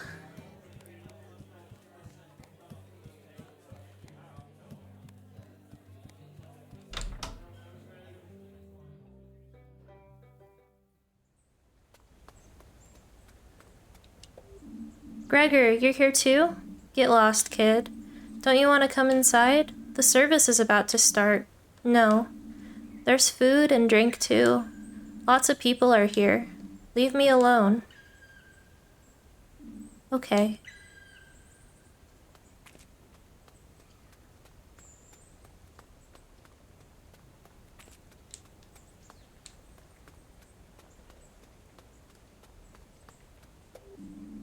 It's all my fault. What do you mean? I'm doing the best I can. I know the hospital relies on me. I'm the one who's supposed to look after it, after all. If the old lady hadn't gotten sicker, if that water damage hadn't happened, if I'd just taken better care of the hospital, then maybe she wouldn't have. This is my burden to bear. I'll never forgive myself. All those people in there, I see the way they look at me. They know it's my fault. It's not your fault. I felt the same way. I was the one treating her, right up until the end. I still believed she'd get better. I didn't want to face the fact that she was going to die. But in the moment she passed, I knew she was at peace with it. She was old, her body was weak, and she was happy. She didn't want people looking after her all the time, and that's okay. I did my best, and you did too. But sometimes things crumble and collapse anyway. Sometimes we have to say goodbye to people. Sometimes we can't help them. I'm going in now. You can come with me if you want. I can't. I'm gonna stay here. Okay. But if you change your mind, just know that you'll be welcome. Sure, whatever. I should go. I don't want to disturb the bereaved. You should do what feels right for you. No one's forcing you to stay. Yeah, you're right. Let's go in. If we go in at the same time, they won't all be staring at me, and I can slip away quickly if I need to. Sounds good.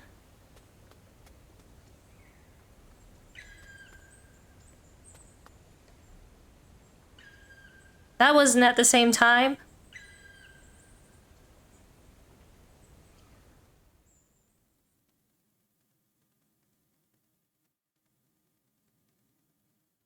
And someone was out there the whole time. What the heck?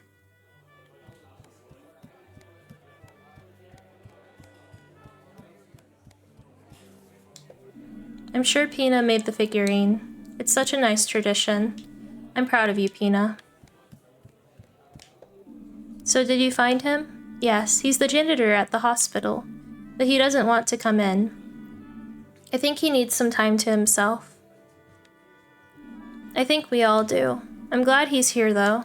Speaking of which, how are you holding up? I'm coping, but please let me know if there's anything I can do. I will, my friend. Please sit down, it's about to start. Dear guests, could I have your attention for a moment?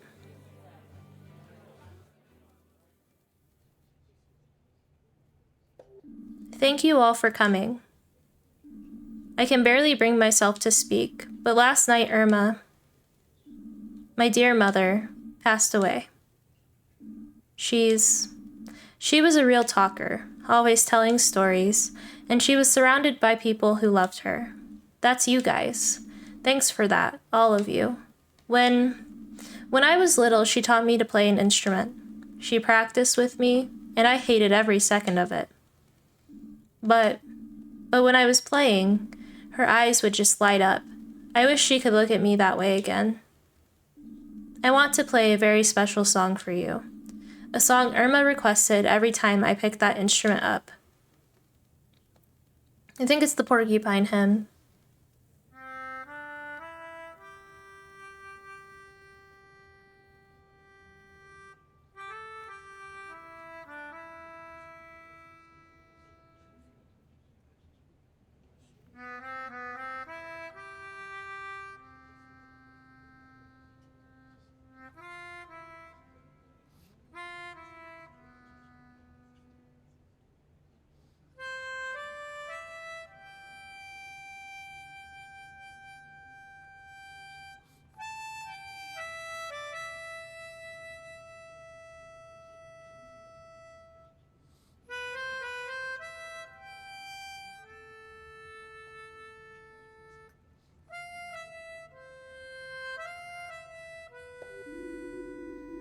I remember one day it was really frosty when I had to deliver my letters. I slipped on a patch of ice. My whole mailbag fell into the river with all the letters still inside it, and I tore my cruciate ligament. Cruciate? I don't know. Irma not only helped me fish every single letter out of the river, she even dried them, restored them, and delivered them for me. Irma worked with my parents in a restaurant. Things had been going downhill for a while, then Irma came up with a new dish. Rainbow beet gratin. It was a hit. Before long, it was the only dish anyone wanted.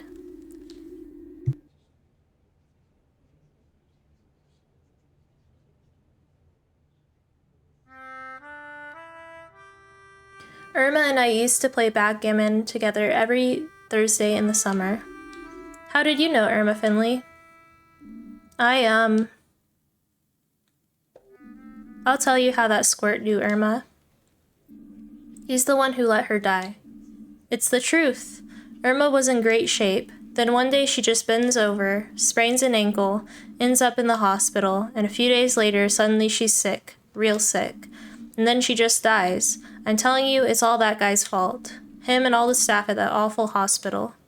I just heard them talking about it right now. They're letting the hospital deteriorate. It's so bad the folks who go there pick up new diseases in the wards. Irma didn't even have pneumonia until they took her to that dump. I'm telling you, Irma didn't just die. She was murdered there. If St. Ursula's wasn't so useless, Irma would still be with us today. We'd be celebrating, not mourning. Everyone who works there should stand up and take the blame for this. We'd all be better off if that hospital was torn down and never darkened our skyline again. Ralph, that's a crock of nonsense. Nah, hold on. Maybe he's got a point. Yeah, St. Ursula's is a danger to us all. That's right, we need to run these murderers out of town. Maybe it would be better that way. Look around you. Do you see anyone from the hospital here except for this clown?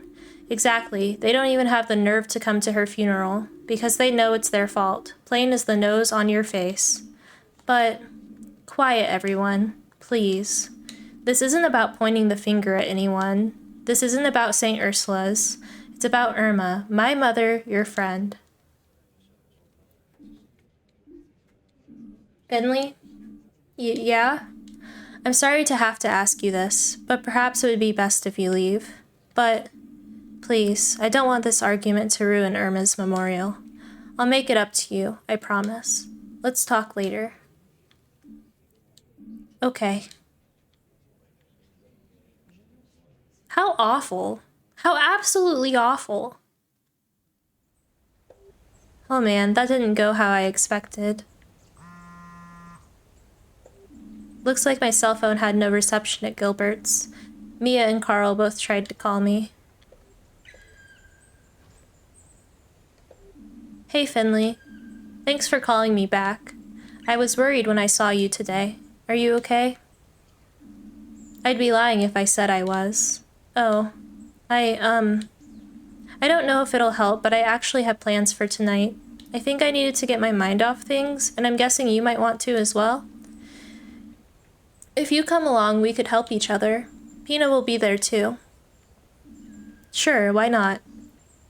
Cool. I just got off work. I'm standing in the middle of the town square. Perfect, I'm heading your way now. Let's meet at the hospital entrance, okay? Alright, see you soon.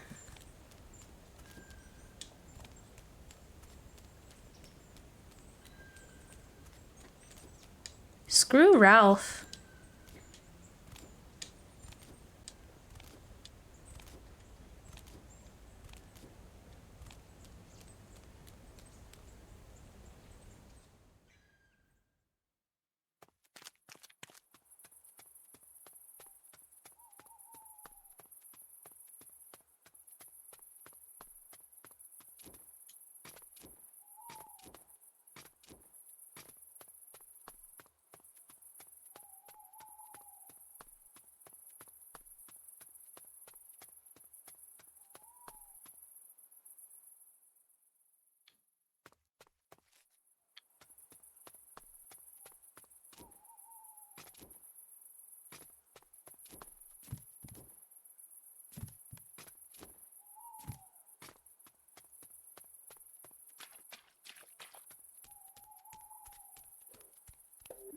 Is the funeral over already? Dr. Krakowski told me you were there. Sure was. There was an argument. People said it was my fault Irma died. What? I wanted to explain myself, but didn't get a chance. That's so mean. It makes me so angry. Yeah. Can we change the subject, maybe? Anything special going on in your life? Well, today's my stage debut. What do you mean? I'm rehearsing with the Porcupine Amateur Dramatics group for the first time. Want to come watch?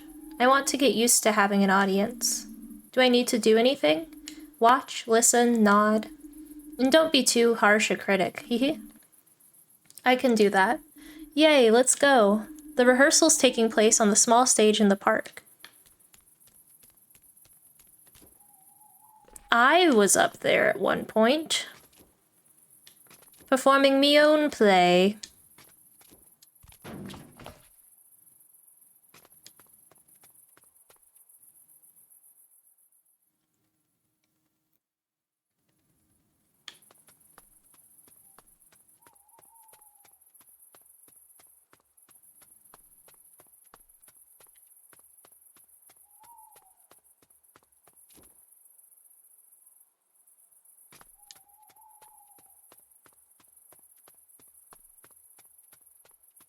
I think the stage is all the way over here.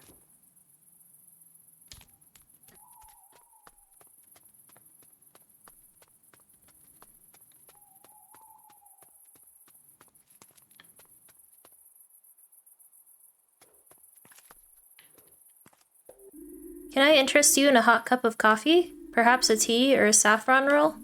No thanks. Sorry, I've got somewhere to be. Sure thing. What are we doing? Is this not the stage in the park?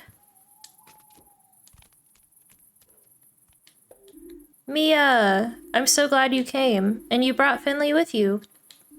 Yes, I asked if he wanted to come, but just to watch. Watching? Nonsense! You're just in time. One of our members dropped out today. Caught a flu at the hibernation festival or something. Oh no, can we still rehearse without them? Sure we can. You brought the perfect replacement. But... Oh yes, Finley, please say you'll join. I'm sure that's just what I need to feel more comfortable in my first role. Alright. Yay! Woo! I was in theater group in elementary school, but I might be a little rusty. What's the play? Will it even work with someone new in the role? That's what's so great. We're an improv troupe. We give everyone a role at the start of the show, then just see what happens.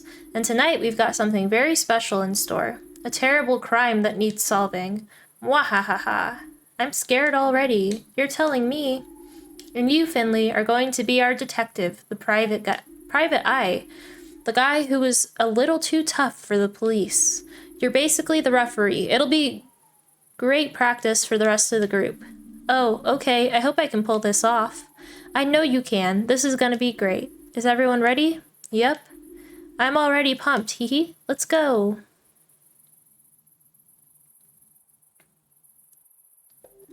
Alright, you've all been given a brief on your roles. Any questions?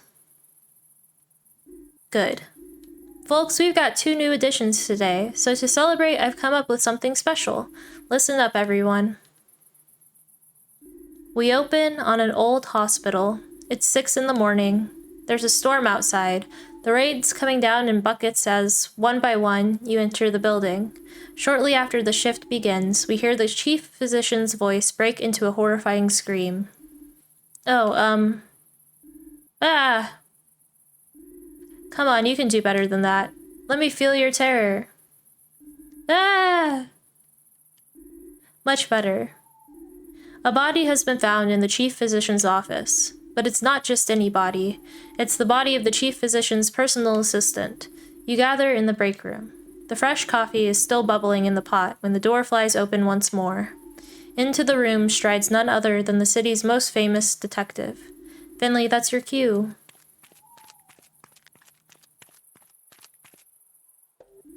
His face is grave, his steps determined, and so the questioning begins. Finley, you just let me know when you're ready to give your verdict, okay? Okay. Alright, folks. Let the interrogation begin.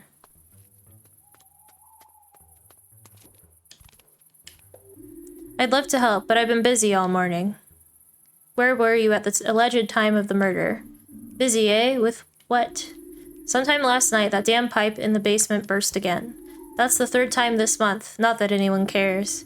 And everything's always underwater. So I spent the whole morning on my hands and knees down there tinkering around. And then I thought, what's that strange object in the water? And hey presto, I had the murder weapon in my hand. Not that I knew that at the time, obviously.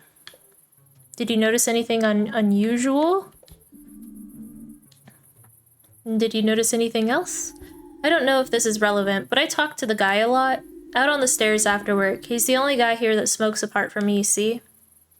2 days ago, he was saying some weird stuff. Thought someone was following him, stuff like that. I managed to calm him down, told him he was imagining it. Turns out he wasn't. Alright, thanks for the help.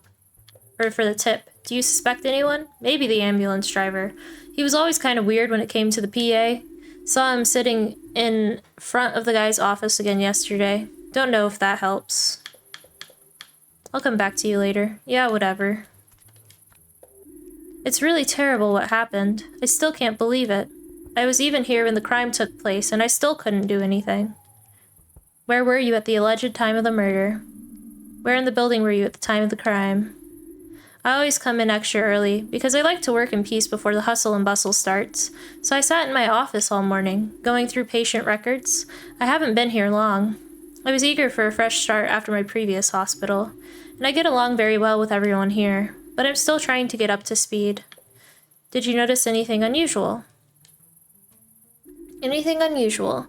As you may already know, I'm pretty new here, so I probably wouldn't even notice if there was something out of the ordinary. But maybe that will help you provide a more objective view than your colleagues. Yes, I suppose so. Do you suspect anyone? I don't want to make any false accusations, but there is one thing as it happens. The chief physician came to see me a few days ago. She asked me to keep an eye on the janitor. I think he was seen hanging around my floor a few times, heading into the storeroom. Some people suspect him of stealing medication. And have you noticed anything? No, I've never seen him there, but maybe the murder victim caught him in the act. I wouldn't wish that on anyone, truly.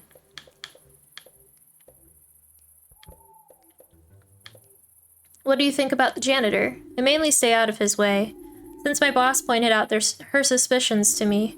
I know she said to keep an eye on him, but I just always get shivers down my spine at the idea of having dealings with a criminal. I'll come back to you later. Yes, I'm happy to help if I can. I don't know how that could have happened. It was the chief physician. I'm sure of it. You got to believe me. She would have done anything for him, but she swept that under the table. If he threatened her with it, she wouldn't hesitate to resort to such means. Anything to preserve her career. I did see her leaving the building last night, when I was just starting my night shift, but doesn't mean anything at all. Where were you at the alleged time of the murder? Me? I was only here for a cigarette break. I just got back from the night shift, and I was going to go straight home after that. Did you notice anything unusual? Well, I don't know if it's really relevant, but before the PA started here, he worked at another hospital, but he was falsely accused of involuntary manslaughter, so they fired him. Can you imagine that? Do you suspect anyone? I told you, the chief physician, of course. Haven't you ever seen a detective drama? Have you spoken to the new doctor at all? I heard the news when she first started here, but I never really talked to her. I don't think she liked her PA very much. What do you think about the janitor? He's a nice guy. We used to smoke together a lot, because our shifts synced up well. They don't sync up so much anymore, but he's pretty reliable and nicer than most of the others. I'll come back to you later. Alright. Oh man, I need a coffee.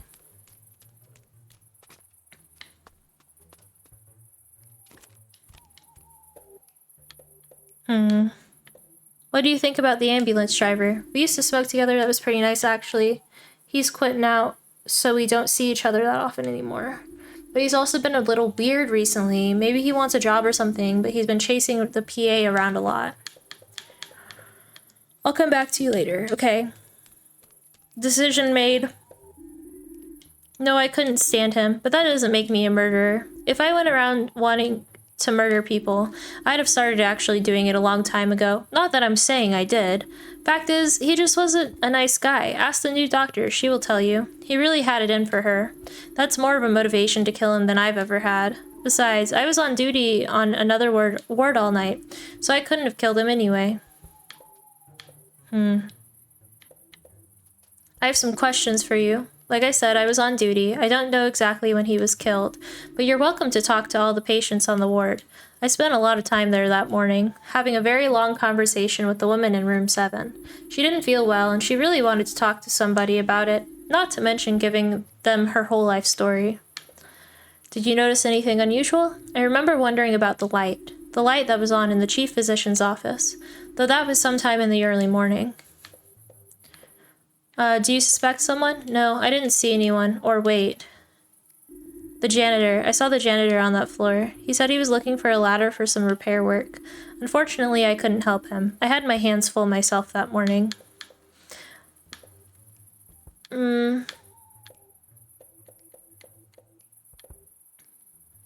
I've completed my investigation. What do you think? Can you reconstruct the course of the events? Yes, I can tell you what happened here. Oh, fantastic. So who did it? The case is absolutely clear. There is only one person who could have committed this heinous act, even though every single one of you had a motive. The solution is crystal clear. The new doctor is guilty. Only one of you didn't have an alibi at the time of the crime. The chief physician wasn't at the hospital at all because her car had broken down. Her only lie was that she did actually like her PA. The car was towed into the parking lot and seen by plenty of witnesses. That leaves 4 other suspects. The nurse's alibi is hairtight. She was on duty the entire night, as attested to by several witnesses, including the janitor, and besides, she isn't temperamental at all.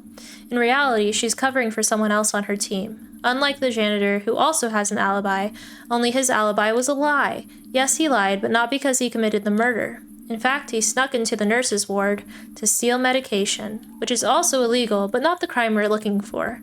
That leaves us with 2 more suspects, the new doctor and the ambulance driver. The ambulance driver had a clear motive. After all, the murder victim was his brother. A brother he didn't love and who didn't want anything to do with him. However, at the time of the murder, he was sitting outside his brother's office, waiting for him, as witnessed by the janitor. Now, all this may seem like a stab in the dark, pardon the pun, but there's only one person who lied about their alibi. And that person is the new doctor. She claimed she was in her office all morning correcting files. A rookie mistake. The nurse saw her carrying boxes around the hospital all morning. So why would she lie? The answer is obvious. Because she was the one who committed the murder. Why, you ask?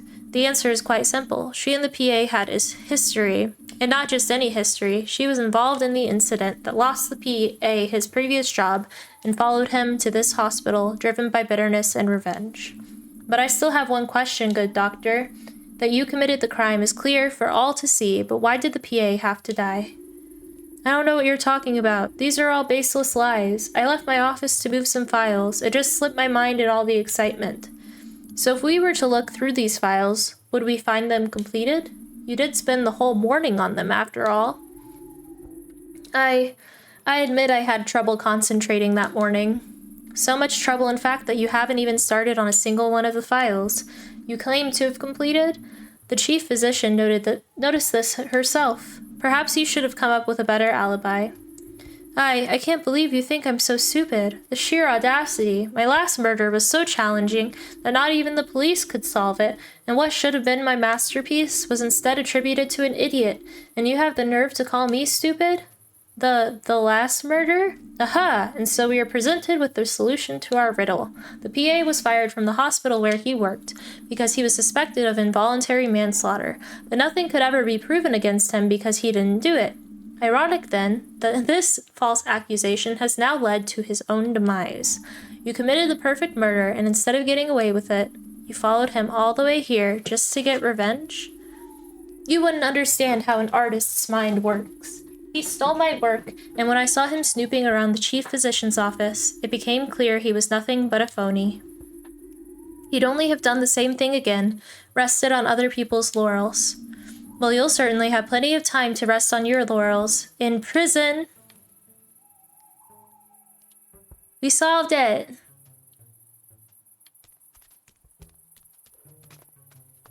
Where'd Mia go? Wow, my hands are still shaking. I always get a kick out of acting. I'll be up all night tonight, even without coffee. Shame you sussed me out, though. I thought I did a pretty convincing job. Ooh, that was exciting. My knees are still knocking. The way you solved the murder, awesome. I'm gonna get going now. What about you guys? I'll stay here in the fresh air for a while longer. Finley, do you have a moment? Alright, get home safe then. Night-night, crime busters.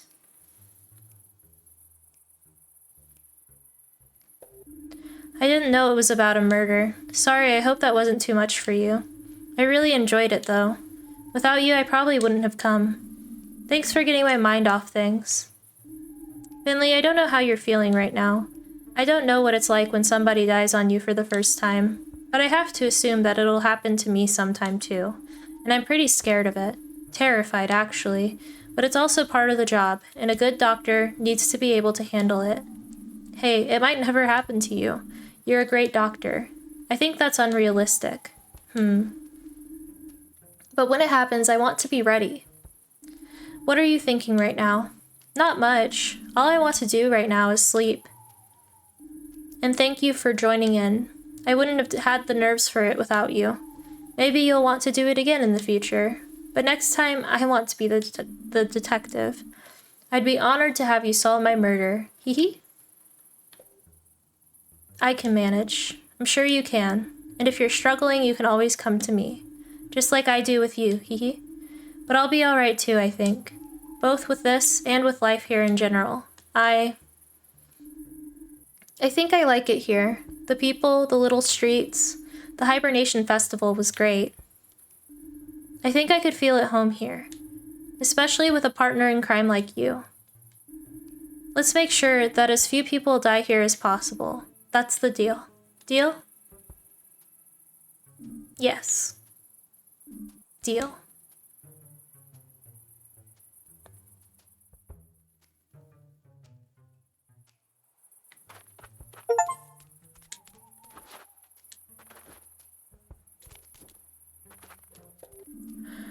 I can't wait to get a good night's sleep. Good night, world.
Oh.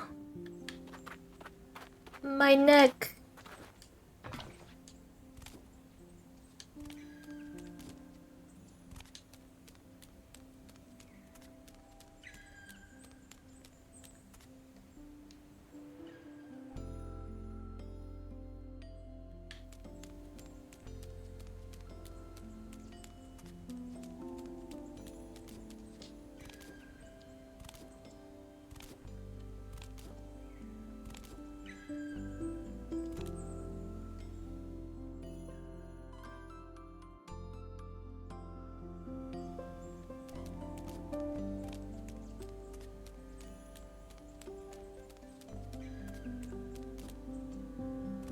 Oh yeah, Juliana wanted to talk to us, huh?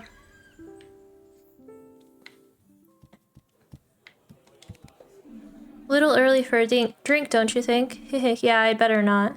I just wanted to stop by. Things got pretty ugly yesterday. Yeah. All the same, I'm glad I could be there. For you and Irma. I hope the service went smoothly after I left. We went up to the Glowmilk Woods. I found a real special spot for Irma. It was alright. Some of the mortars kept on bringing up the hospital, though. I'm still trying to process the whole thing, as best I can. My morning got off to a pretty loud start. How so? Did you drop a glass on the floor? I ain't been scared by the sound of glass breaking in years, kid. A small crowd of people just passed by here, heading toward the hospital. Really? That's strange. I hope it's not a sign of bad news to come. I'm on my way there anyway. Good luck, my friend. They're probably protesting outside of the hospital, if I had to take a guess.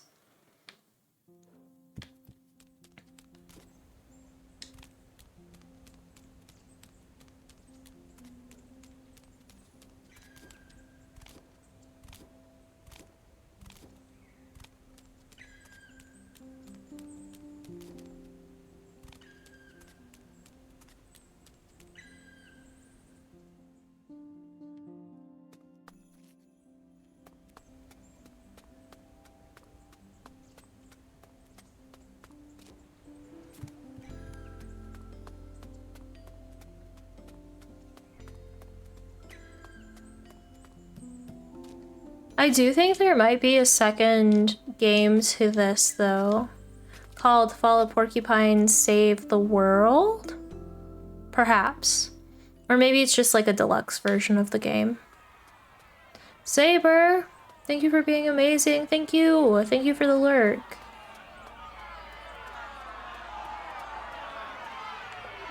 There's lots of people here. I thought maybe there'd be gifts, chocolate. But actually everyone's just angry. I don't like it.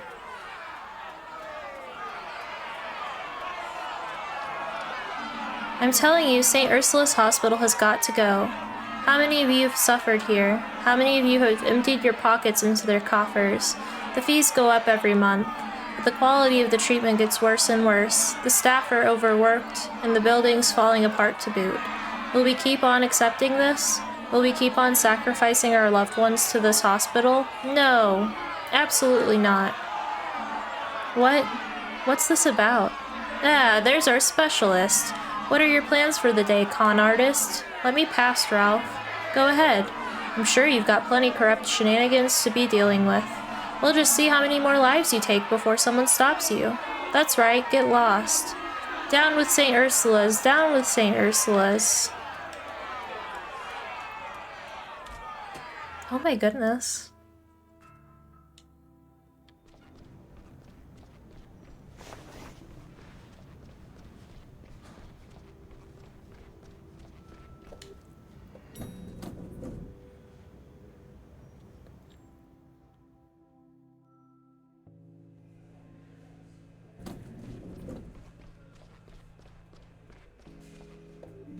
It seems your whole fan club is here today, Finley. And not just that, Dr. Theobald's waiting for you too. You're a popular doctor today. Have you seen Dr. Theobald around? I certainly have. He's in our break room, which is why I'm keeping out of there right now. We've been clashing on a few matters lately. As such, I don't have much desire for small talk. I heard he wants to talk to me. Of course he does. Please keep it brief. We have work to do.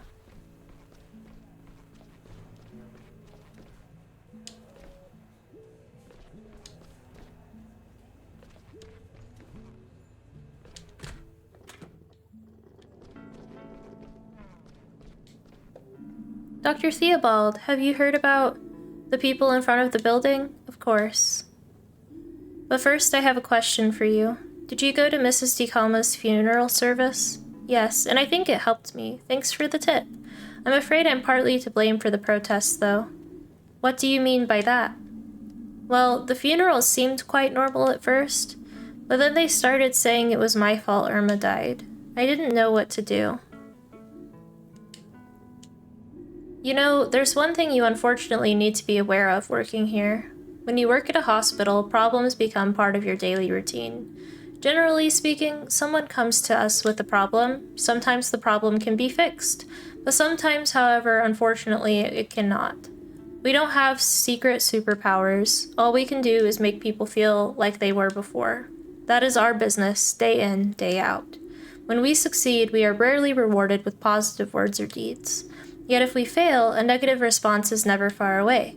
That's the way it is, sadly. And our profession is far from unique in that regard. I'm sure you're familiar with the phenomenon yourself. We don't get a chance to provide a diagnosis until something's already not behaving as it should. So what can we do to get these people to calm down? Don't worry about it, please. I will not allow my staff to be attacked or harassed. I'll talk to the protesters and sort things out. And what can I do? Do your job, help those who need help. Solve as many problems as possible, even though not all of them will be solvable. Okay. I wish you the best of luck. And there's an ad playing. While that ad's playing, I'm gonna put on some music for you guys. I'm gonna go on a quick little restroom break. Here's the BRB screen. Let me turn off. Excuse me. And then I'll put on some music for you.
I have returned.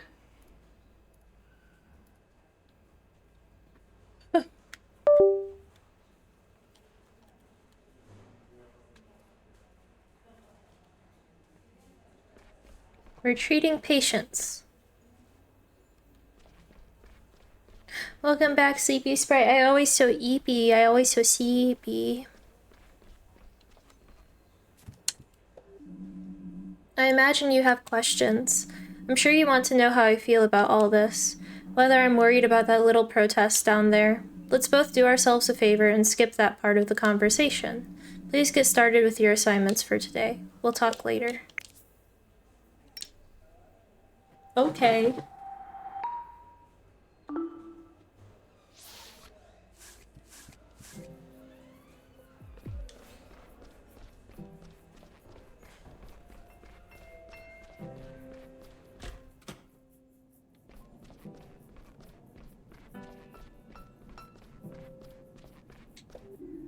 What's all that racket out there? Just an angry mob of people dissatisfied with our work. Pff, what do they know? They don't have the first clue how difficult our work even is, do they? How are you doing today? You tell me. That's why you're here, isn't it? Alright then.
Indeed.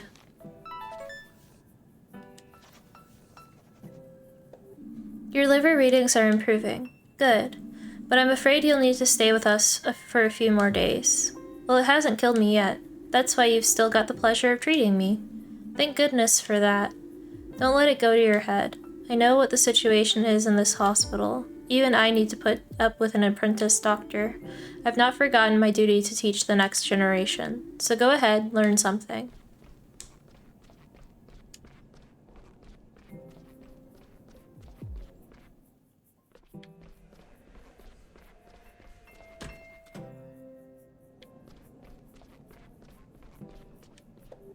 Good day.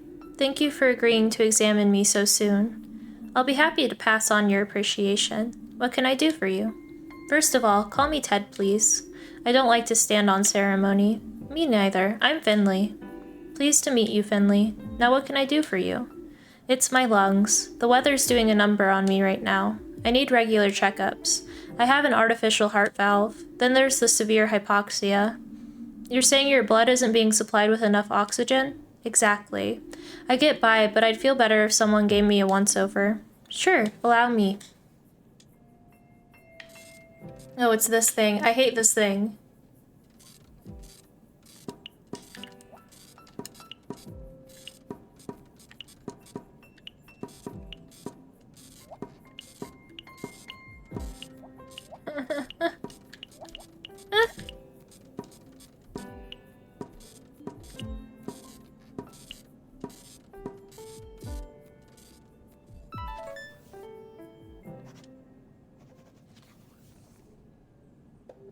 Your lungs are fine. Your heart too.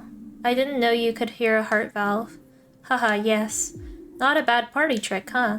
Ingrid downstairs can write you a prescription for your medication. Great, that's what I call fast service. By the way, things are a little crazy around here right now. Be careful when you head out the door. I noticed, yeah. I have a feeling that the protesters are going to injure him on his way out. I have a particular feeling that that's going to be the case, which is not good. Let's check up on our little owl friend. I think her name's Emma. Hello, Mr. Doctor. Guess what? My tummy ache's gone, and my mom's coming to pick me up today. Great, I'm really glad to hear that. Shall we give you one last checkup before you go home? I don't have great patients like you here very often, so I need to make the most of it. Hee hee hee.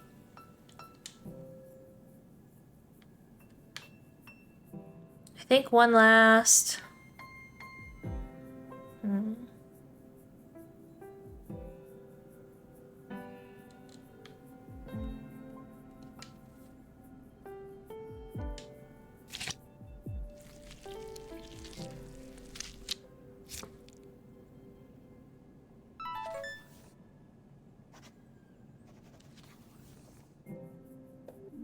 Well, you've got just about the healthiest tummy I've seen all week. Hee hee hee.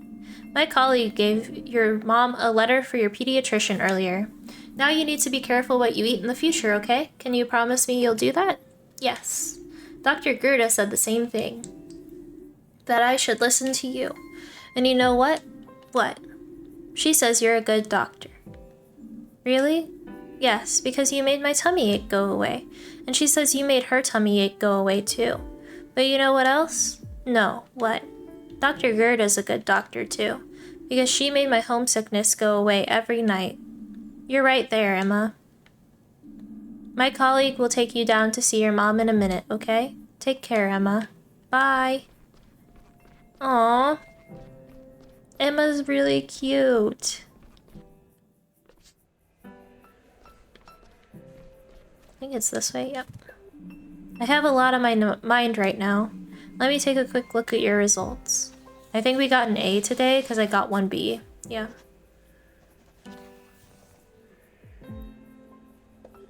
Very good. No matter how tense the situation, doing good work remains our top priority. The results speak to your strength of character, Finley. I have some organizational tasks to deal with now. Have a nice evening. Take care of yourself. Do you think the protesters are still outside? I expect Dr. Theobald's dealing with that. Don't worry so much, Finley. These kinds of things can weigh you down, but it'll all blow over in a few days. You've got the day off tomorrow. Sleep in late. Time off is precious. Enjoy it.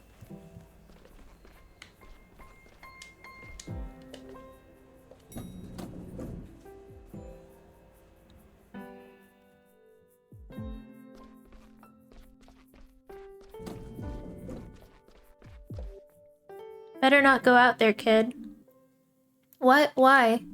The protest's still going strong. I've called the police already, but they say there's nothing they can do. Yeah, right. Your colleague thought better of it just now, too. I think she had tears in her eyes. I wanted to say something, but she turned back inside and ran right past me. You mean Mia? Where did she go? Don't know. Back upstairs, I think. And Dr. Theobald? Wasn't he meant to talk to the protesters? I don't know anything about that either. I haven't seen him at any rate. He probably got held up by his luxury vending machine again. I'm going to go check on him. You do what you need to do, kid. We can't change what's going on out there right now anyway. Make yourself a coffee and wait for it all to blow over. That's what I say. Okay.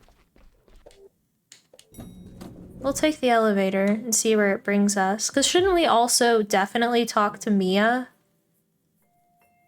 Where are we? Floor 1?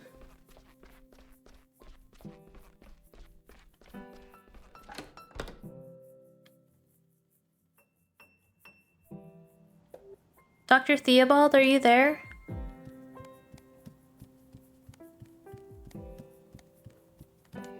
Dr. Theobald, where did he go? Looks like he was here not long ago. Maybe there was an emergency?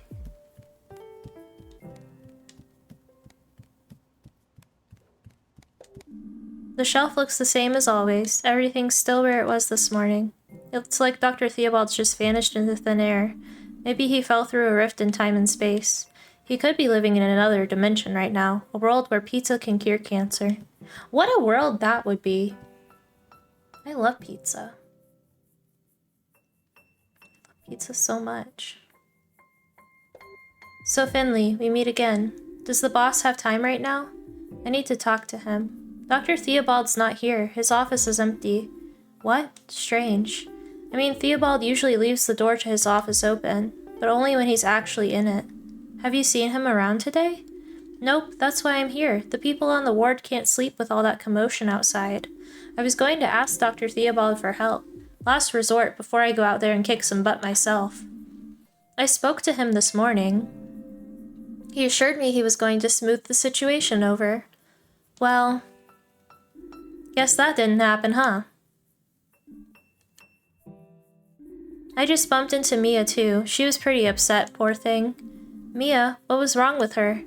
No idea. I called after her, but she ignored me. She just said that Mr. Arndez was back. Mr. Arndez? Yeah, hee. You remember that old geezer, right? Why's he back? Always with the questions.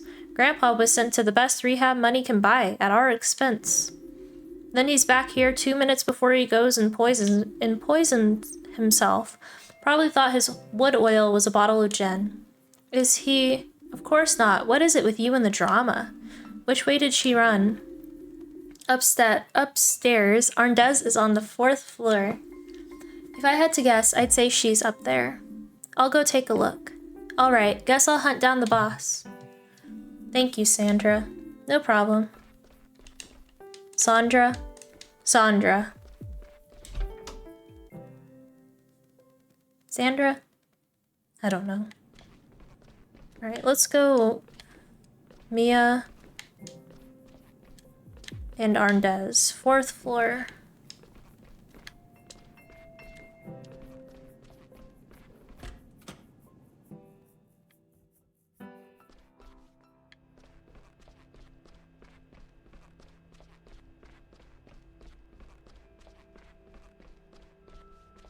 Other way then.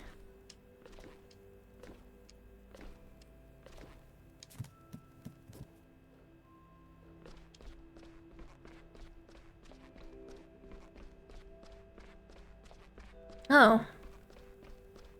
There we go. Mr. Arndez, can you listen to me for a moment, please? Bunkum, I don't have to put up with this. I already told you I didn't steal any blueberry pudding. And why didn't I get a pickle with my dinner today? Mr. Arndez, please, I need your help. Why does everyone keep asking for my help? I just want to be left alone, damn it. Who are all those people out there anyway? Clear off, you're not getting my money. Mr. Arndez, Mia, Finley, there you are. What's going on here? I wanted to do something. I have to do something. What happened? Why are you talking to Mr. Arndez? I was just on my way home. Those people, they're so angry. They called me names and threw things at me. I can't go on like this anymore. I'm here to help people, aren't I? Why are they getting on my back for that? I know, Mia. I know. Last time Mr. Arndez was here, he was barely responsive. I was hoping to ask him about the night of your accident. Maybe he knows something. That's not a bad idea. Mr. Arndez, can I ask you something? What is it now? You.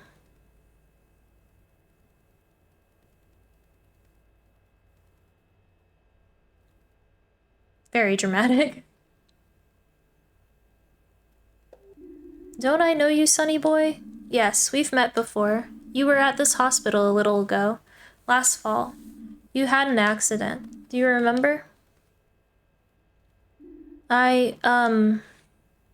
Yes. I know your voice. What happened exactly? Tell me. We were looking for you. We think the broken elevator took us both to a disused ward. I found you there. You were injured. Oh, that was you? I was just trying to get back to my room. I don't know how I ended up in that place. What do you remember about it? Not much. I'm not as young as I was. I was looking for my room. The hallway was completely dark, but someone had left a desk lamp on. There was a bed, covered in folders and paperwork. And then? Then I heard your voice. Not the most pleasant way to wake up. And that's not even mentioning the headache. Is that all you can remember? No, after that I was back in this blasted hospital. My time at that rehab place was worth it though, hee hee. I've not had a beet lasagna that delicious since I was a kid. Okay, thank you, Mr. Arndez. You've been a great help. What does it mean? A lot. He remembered the desk, Mia. That bed I saw on the 5th floor with the documents on it? Carl said there was nothing there. But Mr. Arndez saw it too. Exactly. So what now? We need to let Carl know. Maybe he'll know what to do with this information. Hey Carl, what are you up to? Wait, do you have a hidden camera in my apartment? I was just about to call you. Things are starting to get out of hand here. Mia and I want to do something about it. What a coincidence, I was thinking exactly the same thing. Come on over, I've already got an idea. Wait, have you ever been to my place before? No. I live on the high street next to the bakery. Got it, we're on our way.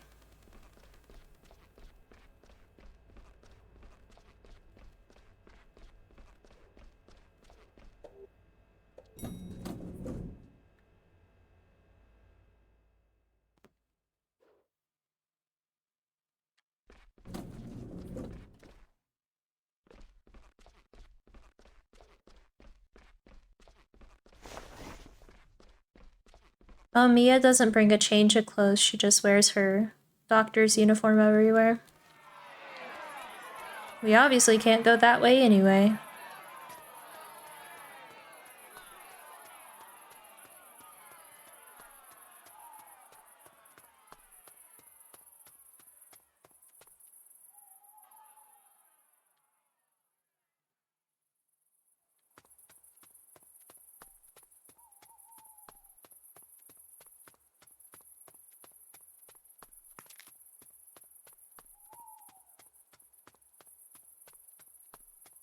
Mia is so much slower than us.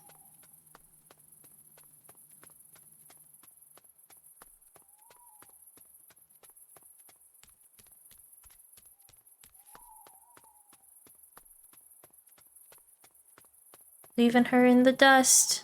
Goodbye, Mia. She'll probably catch up here. Yep.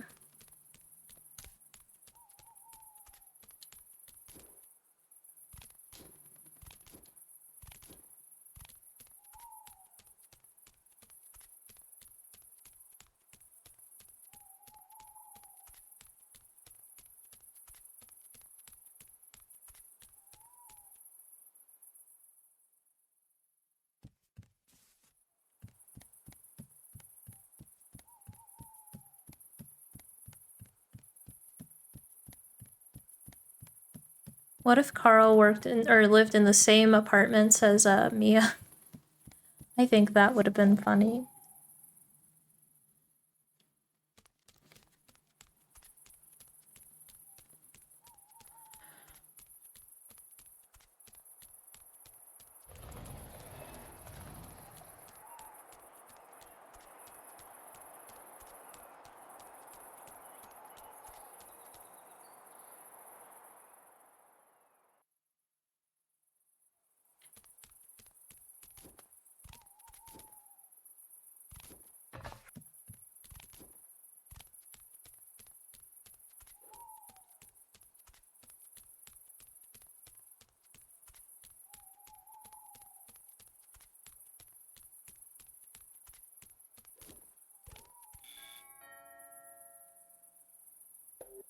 Hello? Hey Carl, it's us. What's the password? Password? You didn't give us a password. True. I guess that one's on me. Can you let us in, please? It's pretty cold out here. Not without the password. Hold on, I just need a minute to think of one. Okay, alright, I've got one. The password is mango. Keep it to yourselves, don't pass it on. Great, will you let us in now? Not until you give me the password. Mango. Ah, it's you guys. Very good, very good. Well, what are you standing out there for? Come on in, it's way too cold outside.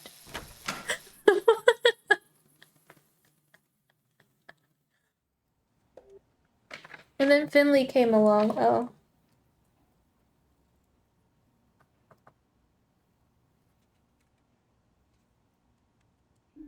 Mr. Arndez hasn't exactly confirmed that, but he said he remembers stacks of folders and a bright light. What are you thinking, Carl? I think that all fits together. I used my involuntary vacation to do some thinking. I never liked this whole situation right from the start. First, though, I need to apologize to you, Finley. I was never quite sure if you'd been imagining things or not when you had your accident, but I can see now that you were onto something. So, what are our conclusions? That we need to go deeper. Deeper? You know, I'm the longest serving member of staff at St. Ursula's after Ingrid. I do the rotays, manage our inventory, and put our orders together. What are you getting at? We need to go to the hospital's document archive. That could be where we find the answers to what's going on here. You mean the big storeroom in the basement? Surely we can't just walk in there. No, the storeroom's always locked. Even I don't have access to it. But I have an idea how we can get in there. It'll require perfect teamwork, though. Kel, thank you so much for the 15 stream streak. That's a lot of streams. Really heckin' appreciate it. This is a delicate matter, like an ornate glass figurine. We need to consider our every move carefully, like chess grandmasters. Wow, you've really put some thought into this. Of course I have, So listen carefully. Oh? Old Glendower has all the keys to the building in his office, including the key for the archive. That's the one we need to get. And how are we going to do that? Sometimes Gregor stays at the hospital late into the night. Seems like he's got some kind of project he works on in his office after hours. I don't know what it is, but he sure puts a lot of time into it. And over the course of my many night shifts, I've noticed something. At exactly 1 a.m. every night, he leaves his office and sets off to see Ingrid.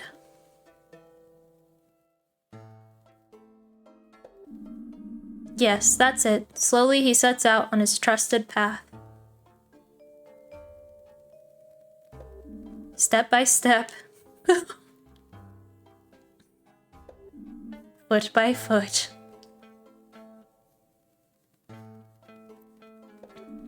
His mind never straying from his goal.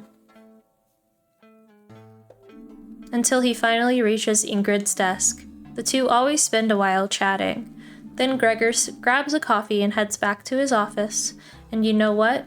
When he goes on this little walk, he never locks his office. That gives us the perfect window to get in there. Finley, you wait until Gregor leaves his office.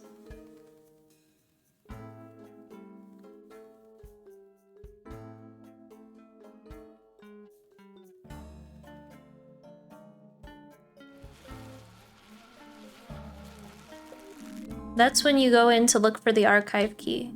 Sounds good, but he must have lots of keys. It'll take me a while to find the right one. No problem. That's where Mia and I come in. Word on the street says you're a talented actress, Mia. What? Me?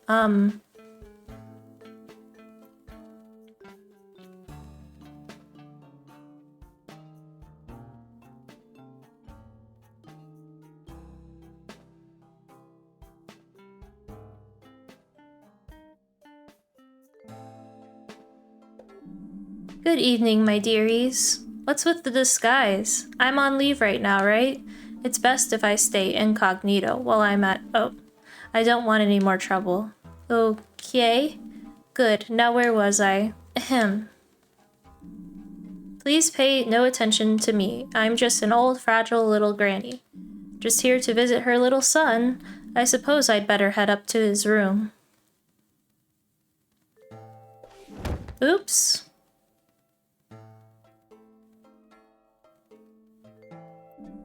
Oh my hip. Such pain. Ow. Don't worry, I'm coming.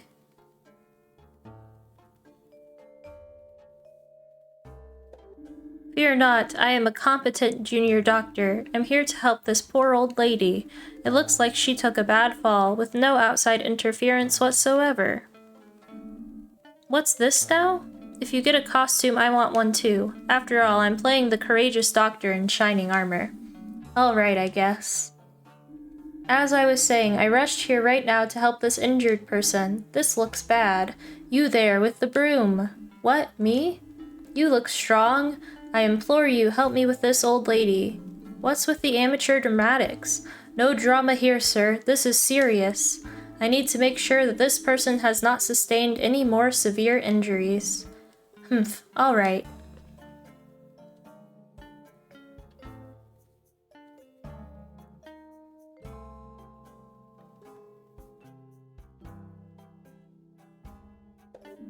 And then boom, the key is ours, hee hee. The perfect plan. Now there's just one thing left to do. Head down to the basement and into the document archive.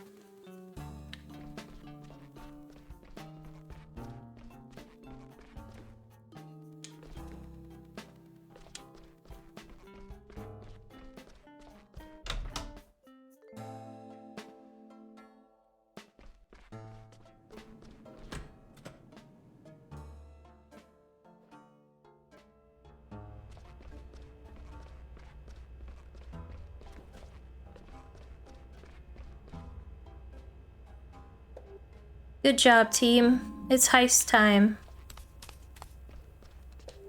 Before we go in there, what exactly are we looking for? I'm not quite sure yet, but we'll know when we see it. Wait a second. The door was already open. What? That can't be right. That door's always locked. Maybe so, but it wasn't today. Maybe you're right, Carl.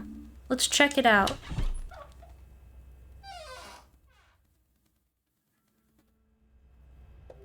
Someone was in here recently. How do you know that? The layer of dust isn't as thick as usual. I haven't been here in ages, but something just feels different, like someone's disturbed the energy of the room. Since when are you the mystical type? Hey, back off, I can sense these things. You'd better take a look around. Maybe we'll find something unusual. In movies, archives like this are full of secrets and treasures. In real life, I guess they're full of boredom too.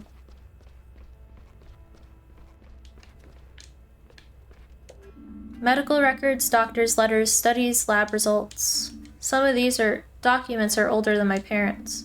There must be loads of thrilling stories stashed away down here. Look up here. Finley, get down from there. You'll break your neck.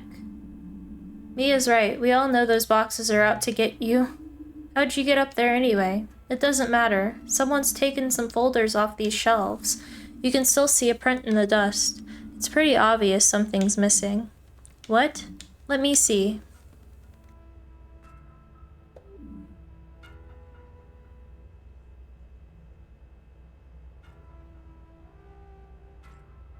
Yes. It's definitely not normal. I know it doesn't look like it, but there is actually a system in this archive, and something's clearly missing here. This empty space should be filled with at least 7 years' worth of receipts and bills. You're right, Carl. Why do you sound so surprised? I thought you'd be used to that by now. Do you think this means anything? I think it does. What's really interesting is that all the missing files should belong to the same time period. They'll all be documents that would potentially be needed for communication with the health insurance companies. Those kinds of documents don't just disappear. But they might have been moved to another location because they're still needed. Like an old hospital bed on the 5th floor, for instance? That's gotta be it. There must be someone who knows about this. Dr. Theobald, maybe? I don't think so. He hasn't been seen in a while. Should we go to the police? There's someone outside. We need to get out of here quickly. Agreed.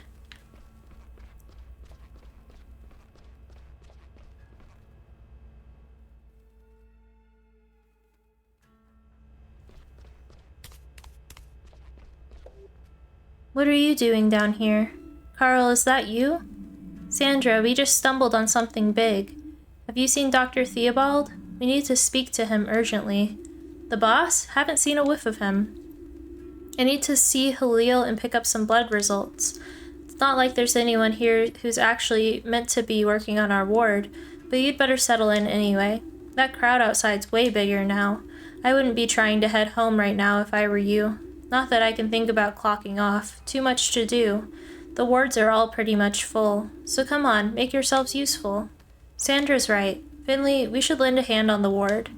What about the missing documents? I'm sure that can wait. We need to give Gregor his key back, then help out upstairs. You're right. Use the elevator.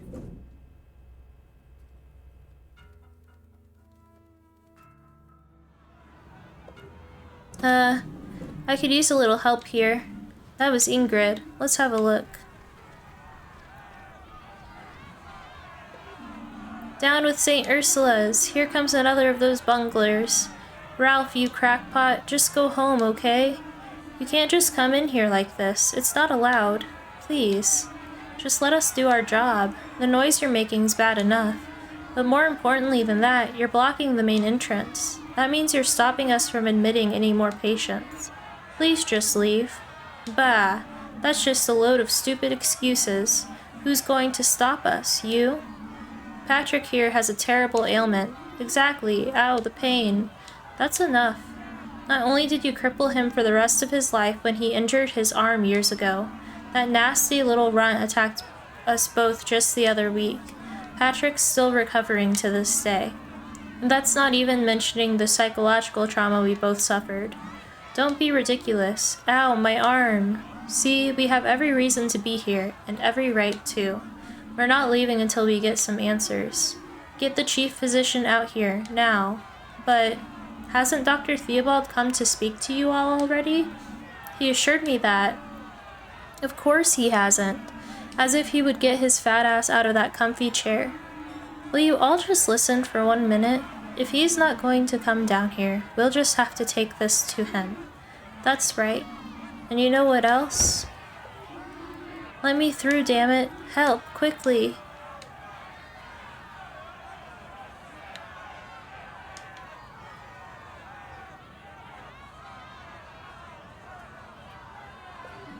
Renee, what's up? This person, they were just standing next to me in the crowd. Then all of a sudden they fainted. I just managed to stop them from hitting the ground. They don't look good. We should take them to the ward. Typical. Always the same. The next poor soul for you to bleed dry. Finley, lend a hand here. What about Dr. Theobald?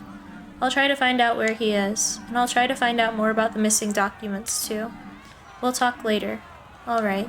Let me through, you scumbags.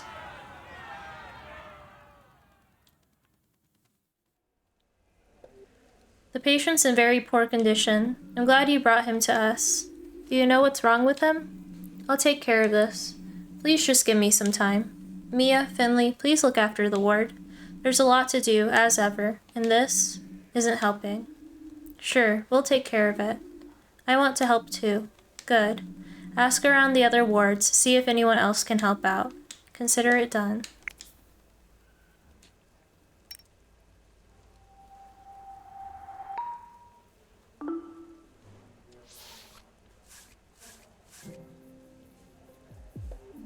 Don't you need any help here? What I need most of all is time. The best way for you to help me is to take care of the ward on your own. Forgive me if I can't monitor your work as closely as usual. You and Mia have been here a while now.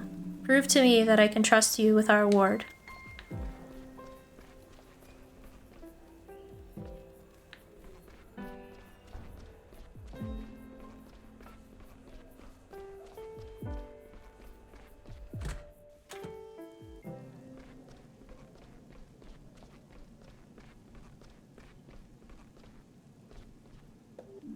Greetings, and the same to you. You're struggling with inflammation after an abdominal injury, right?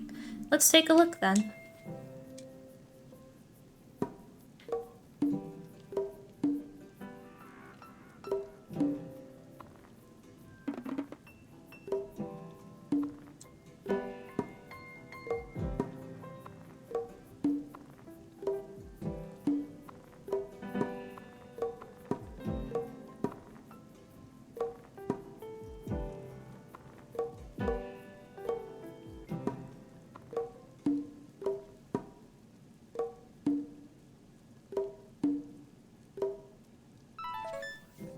Rough.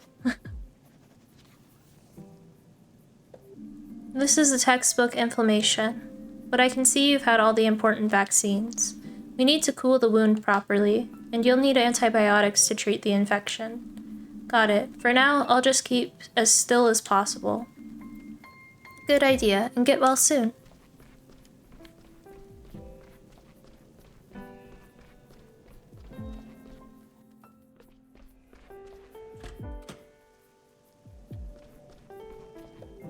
I see you have a gastrointestinal infection. That's true. And you had a colonoscopy last night. Correct. There are probably better ways to spend your evenings, right? You're not wrong there. Alright, let me take a look.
Okay.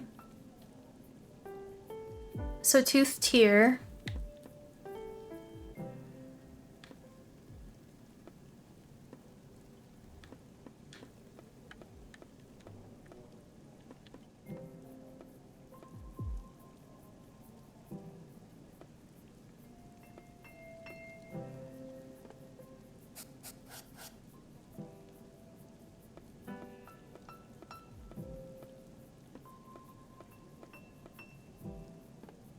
Okay.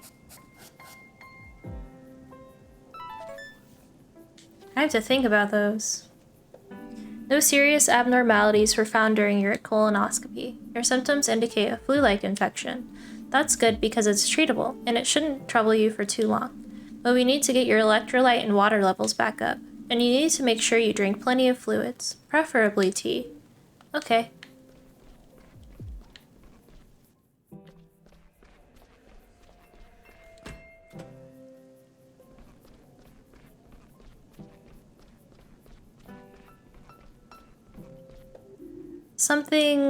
Something's not right here, is it? Honestly, I'm not sure. It sure feels that way. The protest's still going on downstairs. It's got bigger even. Yes, I noticed. And we've had someone collapse on us too. One of the staff? No, a protester just keeled over out of nowhere.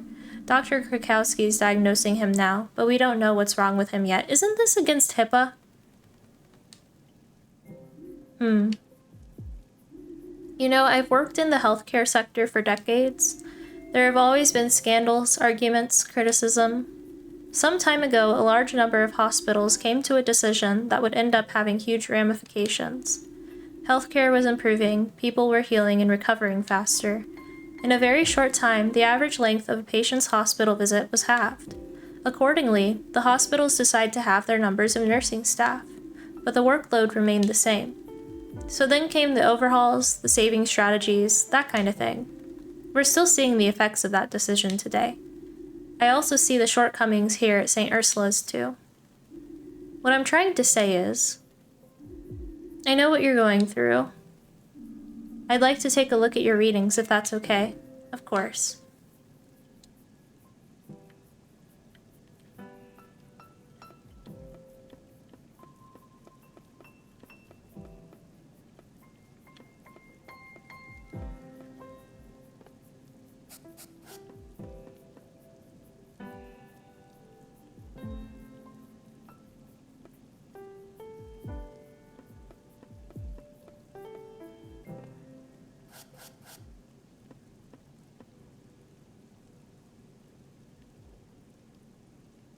Hi, Blank. How are you doing?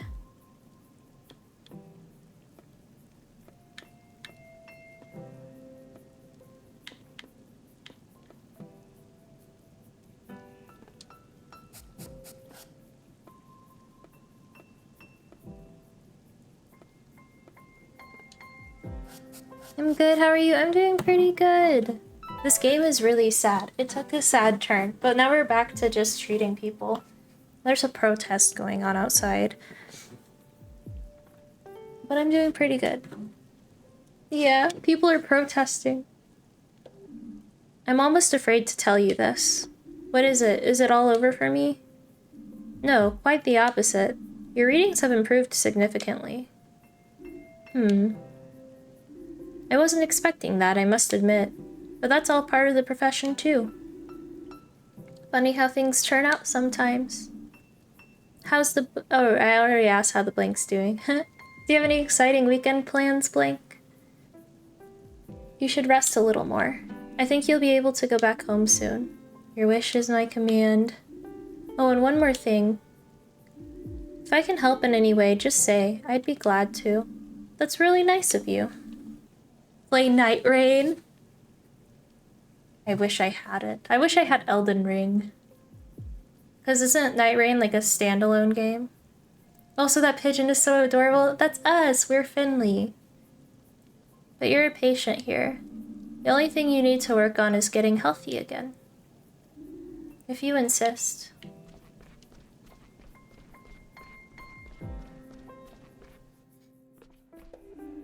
We are cutest little pigeon. Finley, can you give me a hand, please? I'm coming. I don't know where you need the hand. I've just finished my assignments. That's music to my ears. Can I take a look? While we're looking after the ward on our own, we should compare results to keep each other on track.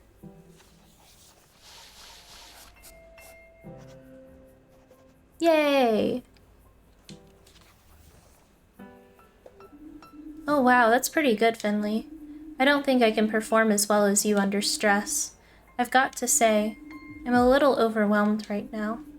All our beds are occupied. I can't keep up. We'll manage it. I need to head up to the 4th floor for a few minutes. They're having trouble there too. Everyone's pitching in where they can right now. Can you take on a few more people? Sure, I'll hold the fort. Thanks, I'll be right back. Oh my. She said, take my patience. I'm going away. Good evening. Can you tell me how you're feeling today? I've had awful stomach cramps ever since last night, and diarrhea. My head feels like it's about to explode. The injection will help keep your pain in check at least. Okay, I feel like I'm going to die. That's awful to hear.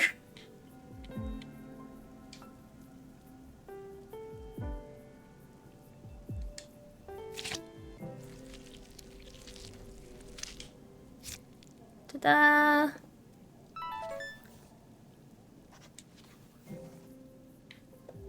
Okay, injection done. Hope it kicks in soon. I never felt this bad in my life. We'll give you a full checkup as soon as we can. In the meantime, try and get some sleep. Please hurry. There's something wrong with me. I know it.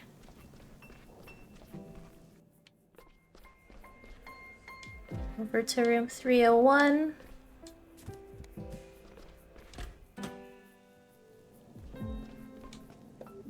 Good evening. Can you tell me how you're feeling today? This morning it felt like the flu. Now everything hurts, every breath I take. And how's your digestion? Everything went right through me this afternoon. The painkillers didn't help either, only a little. I'm going to take your pulse, then we'll see what we can do for you. Oh, I don't like this game. This game is hard.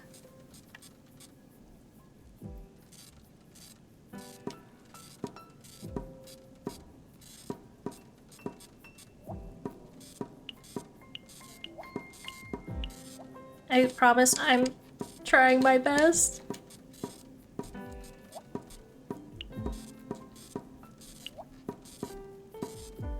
I hit those buttons.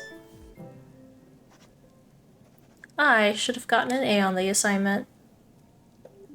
Your body's fighting something. We're going to find out what it is as quick as we can. Thank you. I hope it isn't contagious. Or is it always so busy here? Don't worry about that. My colleague will be back to check on you again soon.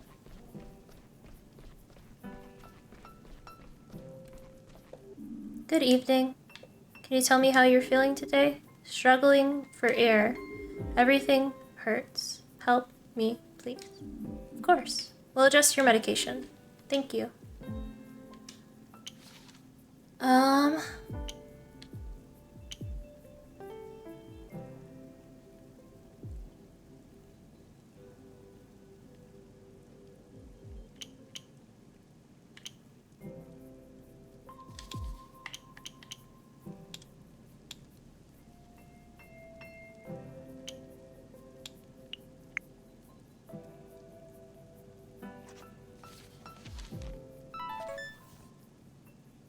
We did good on that one.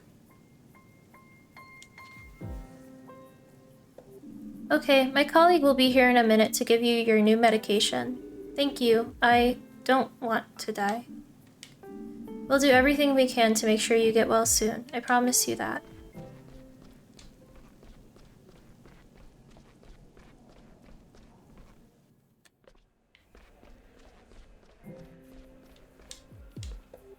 Oh no, I'm sorry. The 4th floor is even fuller than here. All the beds are occupied. There was some talk about whether we could fit more beds in somewhere. And then there was an incident. An elderly lady collapsed. I had to lend a hand for a while. And I didn't know the place so well, so... It's alright. Take a deep breath. Better? Better. How did it go here? I'm done with everything so far. Can I take a look? We got an A. Why is there a sad face if we got an A overall? Everyone seems to be doing better. It's nice to know I can trust you with my tasks in case of an emergency. I'll try to return the favor soon. Thanks for taking over. How do you feel? No problem. I'm not flagging yet. You're really tough. With all this running, I might as well quit the gym. I could really use some coffee right now. Let's do that then. Not at this time of day. I'm dead tired, actually. Have you heard from Carl yet? No, now you mention it.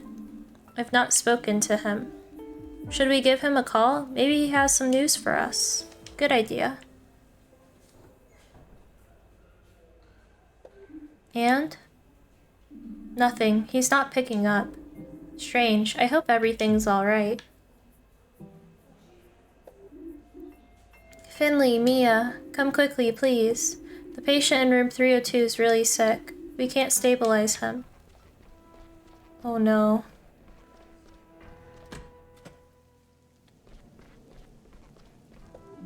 Finley, Mia, quickly, help me stabilize the patient. The cramps keep getting worse. The patient is unresponsive. We need to...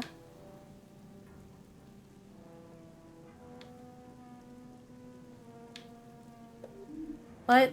Dr. Krakowski, be quiet. Sandra, take the deceased's details. The patient suffered from severe and irregular abdominal cramps.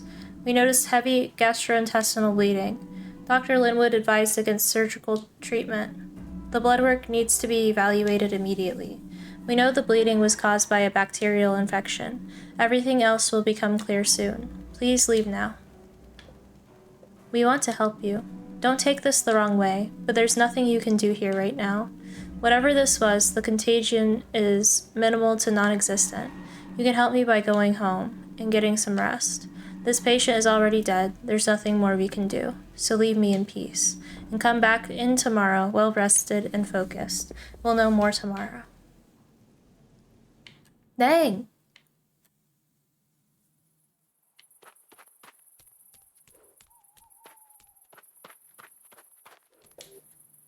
Go to bed.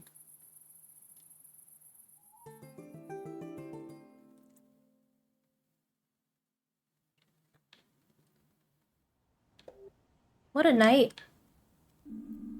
Whatever, time to get to the hospital.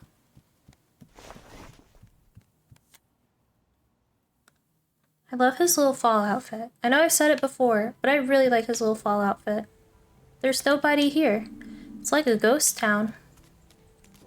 It's because they're all protesting. You're still here. Why hasn't anyone come to pick you up?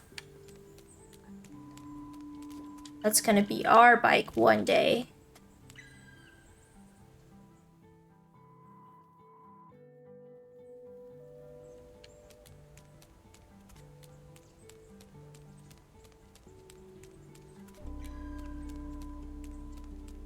Can I take the bus?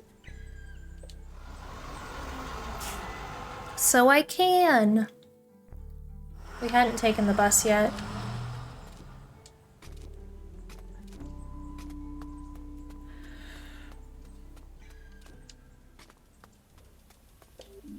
The ambulance is supposed to use the back entrance, really.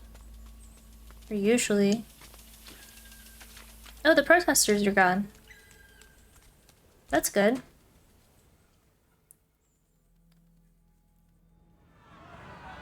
Oh, no, they're just inside. Daddy!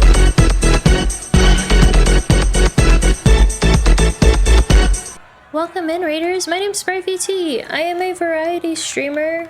We're currently playing Fall of Porcupine. I'm gonna warn you now, there are some heavier topics in this game, including grief, death, and illness. How was Repo? How the heck was Repo? Presently... Heck! Welcome in, Nanny, welcome in, Ikomi, welcome in, Set Rain. I kept getting ran over in Repo, heck. Let me tell you a little bit about Nanny. Nanny, hello, friends. Ooh, Cozy Nanas is a super duper cozy streamer who loves farming sims and spooky games. They're all about positivity and inclusion, making their stream a safe place for everyone. Last time they played some spooky Repo with friends. I bet it was a hoot. Come join the fun and cozy vibes. Very cute. That sounds like something you enjoy. Please follow Cozy Nanners. Heck. Aw, heck. Did you play modded or vanilla? When I was playing DBD before Repo, love some DBD. It's been so long since I played DBD. Is Springtrap officially out? Vanilla Repo. I haven't played vanilla Repo in so long. Okay, so he officially came out. When did he officially... Because the last that I heard about DBD was that he was in the PTB. So when did he officially, like, debut? This month? Heck.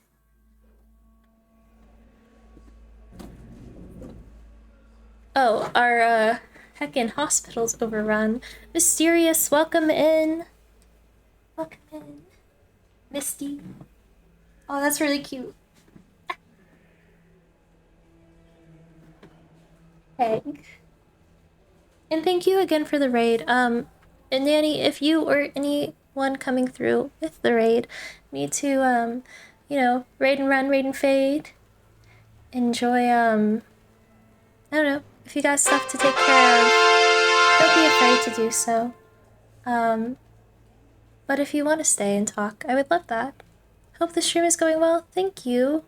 Also, thank you for the follow. Follows are anonymous, but if you feel so inclined, you can check out the Discord. Also, feel free to talk. But if you want to stay anonymous or lurk, that's also completely fine. We are a lurk-safe community. Heck. Yeah, it can be this game in particular can be a little heavy. But I love Nanny, and thank you again for the raid. I'm silly. It's pretty crowded here. How was the night shift? Love Nanny. Don't ask, don't ask. I'm pretty sure my bloodstream is like 80% coffee right now. Don't you want to take a break? Thank you for claiming your daily heck. Nope, break later, things to do. They want us all to head to the break room. Dr. Krakowski's got something to tell us. Works for me. I was just gonna get myself another coffee anyway.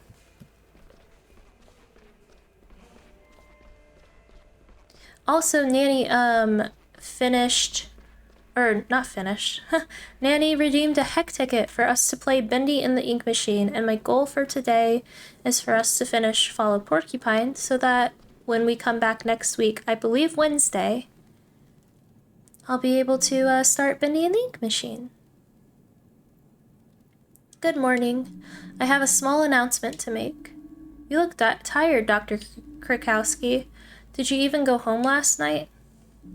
We know more about what we're dealing with now, but we still need some time. The bacteria is aggressive. We've been able to contain it to a certain extent, but some patients are still experiencing internal bleeding. But that's not what I called you here for. As you may have noticed, our wards are full. What's more, a few of our staff have also started falling ill. If more people are admitted as the day goes on, we will hit full capacity. And what does that mean? It means that if we run out of space, we're going to have to turn people away. But, yes, I know. This is new for me too. But we have no choice. People are already being reallocated to other hospitals in the local area. But the nearest hospital is over an hour's drive away. We can no longer treat them here. I would ask you to take note of this information. We can't just send people back onto the streets. You know, some of these people might be seriously ill. Wait a minute, Dr. Krakowski. Carl! What are you doing here, Carl? Don't you know you're not currently authorized to be here? Yeah, blah blah. Any idiot can see the hospital's bursting at the seams. So it seems. How else are we to explain your presence? I can't just sit by and watch people croak. And I won't let you down just because of some stupid forced vacation. Who's going to stop me? Dr. Theobald's vanished into thin air. If he wants me thrown out, he can come up here and try it with his bare hands. And what's your plan? You think you can conjure up a second hospital with a wave of your magic wand? I don't need to. The ward on the 5th floor. Dr. Krakowski, we can get it running again. There's plenty of space up there, and most of the beds are still in place. That ward has been out of operation for years. What, so you'd rather send all those sick people back home? Very well. I won't claim I'm happy about this, but since you're already here, get the 5th floor ward up and running as fast as you can. I'll help Carl with that.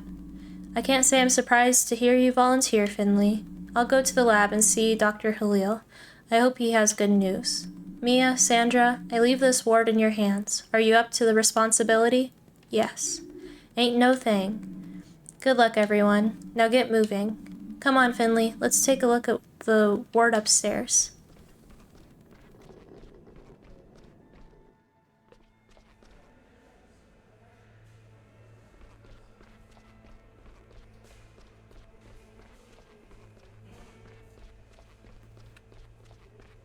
We can't take the elevator to that ward. I think they just shut down power to the whole floor.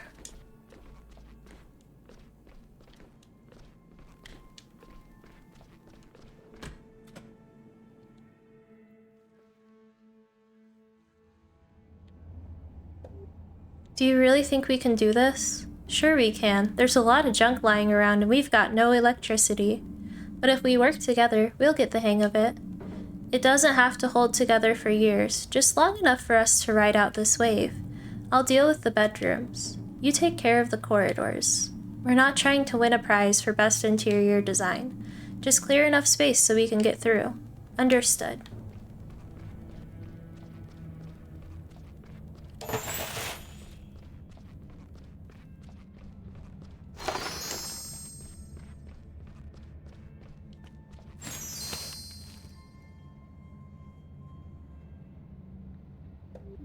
It's as good as new. Why did we stop using this ward in the first place? It has a lovely rustic charm. Maybe it had something to do with all the mold?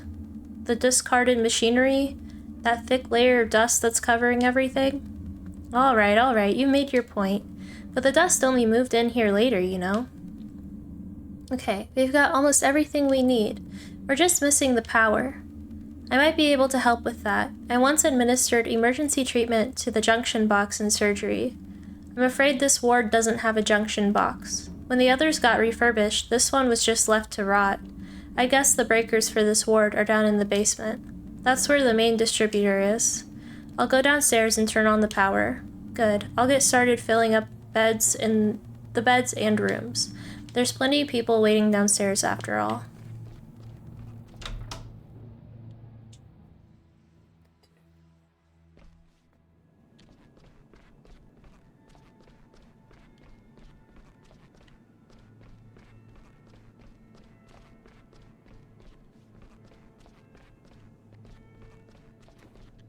Whee!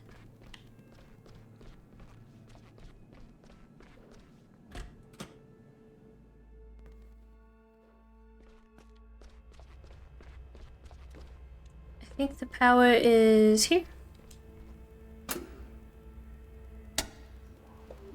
That's it. If I carry on like this, I'll be able to qualify as a professional electrician soon. Now I need to get back upstairs. Carl is on his own up there. I can't take the elevator? How rude. Hold on, that's... Dr. Theobald. What were you thinking? Have you any idea what's been going on around here? Yes, I know, of course. That's why I'm here. Just listen to me for a moment, please. I had to go. I couldn't stay here anymore. I take full responsibility. I always wanted the best for St. Ursula's, believe me. A few years ago, I was appointed chief physician, but not without help. Roman Heydrich already held a lot of influence over the hospital, even back then. He offered me the position of chief physician as a part of restructuring. At the time, I thought it was the best way for me to actively help the hospital. I was still too young. I hadn't really earned the position. But I went along with it, and Roman supplanted my predecessor for me. We had big plans. Everything was great at first, but Roman put more and more pressure on me. He had interests of his own. He didn't even try to hide them from me. He kept coming to me with strange ideas. He wanted to take more and more money out of the hospital. When I refused, he started blackmailing me. I had to sign bills, purchase orders, and other documents for him. Otherwise, he would blow the cover on our agreement. And as chief physician, I would have taken the fall for everything. That's why I went along with it, for the good of the hospital. However, as we drew more and more public attention, Roman got cold feet. He took off and advised me to do the same. Sooner or later, his scam would be uncovered. And well, here we are. But I couldn't leave the hospital in such a time of need. I will take responsibility for what I have done. I'm so sorry about everything. I never should have. Oh. Pull yourself together. Look at yourself. I'm furious. I never thought you were capable of such a thing. If you really care about us in St. Ursula's, then get a move on and help the staff. Now. We don't have time for all this whining. But Oh. Dr. Krakowski, what's going on here? Finley, what are you doing here? I thought you were on the 5th floor.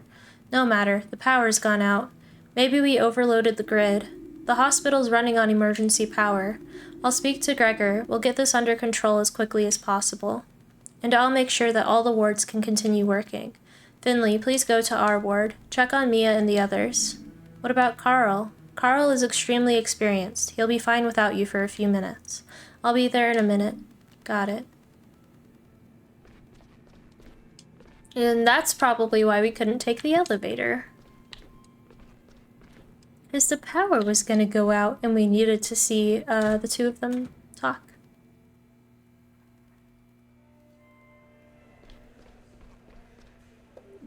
Mia, the power's out. Yes, I can see that. Or rather, I can't see a great deal of anything right now. Are you alright here? Do you need a hand? We'll muddle through. Sandra's got the ward under control. Where's Dr. Krakowski? She's checking all the wards have everything they need. Dr. Theobald's taking care of the power failure. Dr. Theobald, did I hear that right? Yes, he's back. I just ran into him while he was explaining himself to Dr. Krakowski. He was... What's wrong? Can you smell that, Mia? What do you mean? It smells like smoke. The 5th floor. It's on fire. What? We just got the ward up and running. Everything was going great. Then there was this huge bang. Sparks flying everywhere. And all that old junk up there caught fire. We have to get out of here, quickly. Where's Carl? He's still upstairs. We're trying to get everyone out of there. Mia, I'm going upstairs. I have to check on Carl. Should I come with you? You stay here. Make sure the ward's evacuated properly. Okay, I can do this. Renee, could you help Mia, please? Sure thing. See you in a minute. Oh gosh.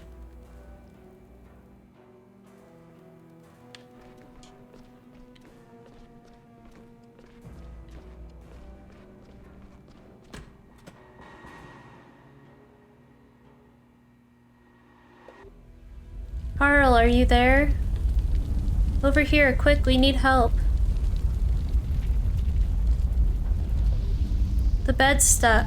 Help me move it.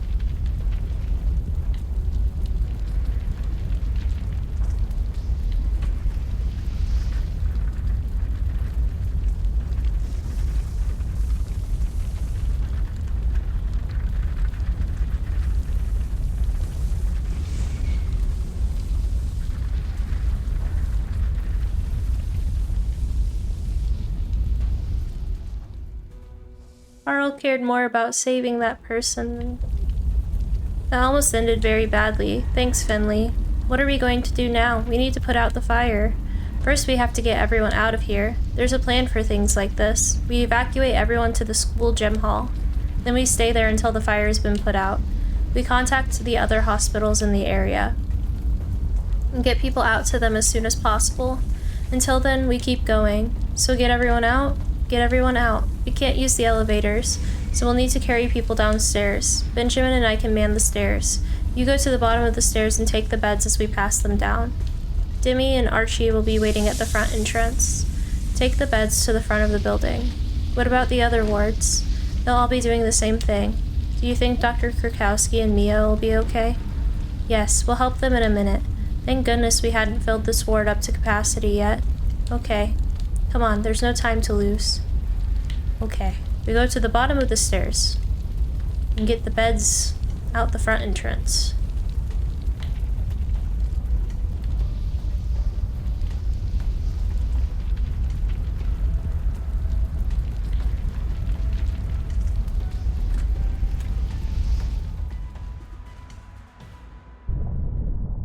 Oh?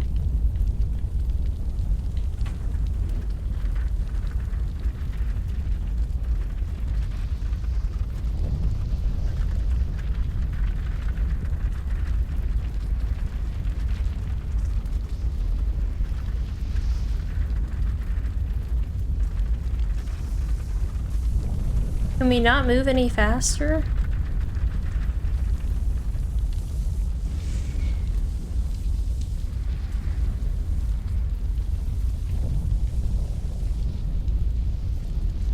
Is there anyone else past here? There is.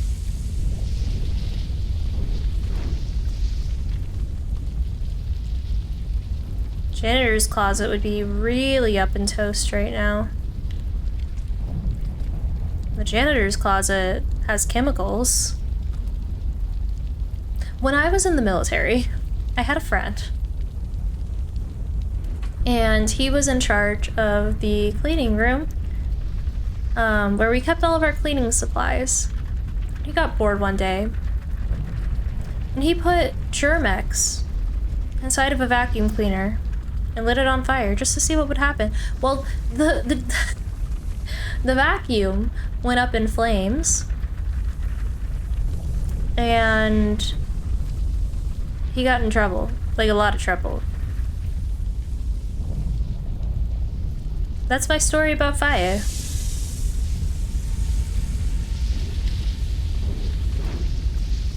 Why are they just like running out? They're like, save yourself. Save yourself, Finley. I'm not gonna help you push these beds. I got everyone on my floor. I'm done. How rude.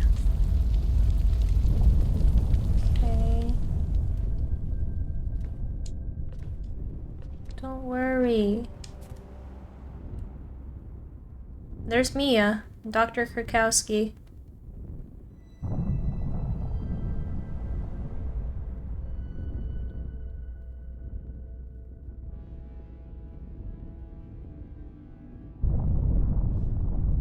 Is there someone else? Finley, you're still here? You need to leave. Take the next transport to the gym. The rest of the staff are already on their way. I'm sure your services will be needed there. Don't you think I should do another check of the hospital? We might have missed some people. I've been to a lot of the wards. I'll do one last round of the ground floor, then I'll be right behind you. I'll come with you. You've done well, better than I could have done. I'll be alright. I'll just hold my stethoscope tight. Go now, Finley. And thank you. No! Dr. Theobald, that's not a good idea. I fear that is not a good idea. Excuse me.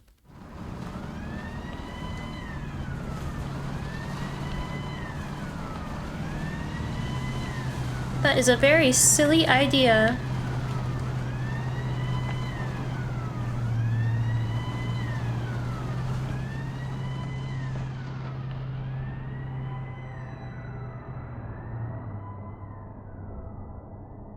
Are we sleeping? Yep. And it was all a dream.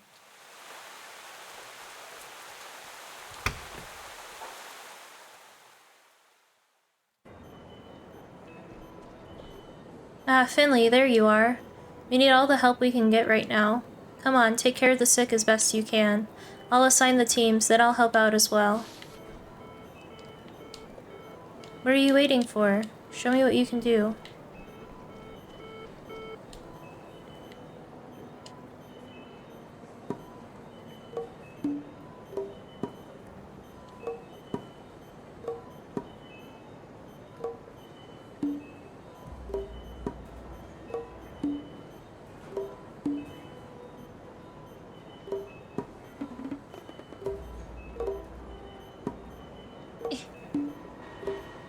The way that you have to configure your hands.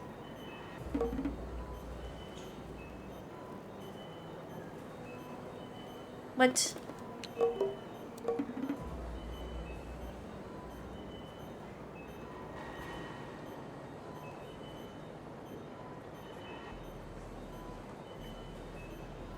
Excuse me. Is it not gonna give me another button?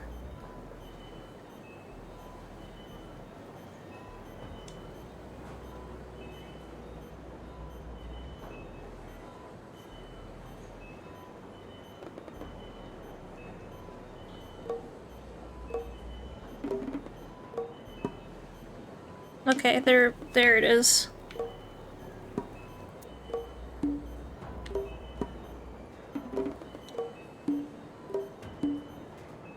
Oh gosh.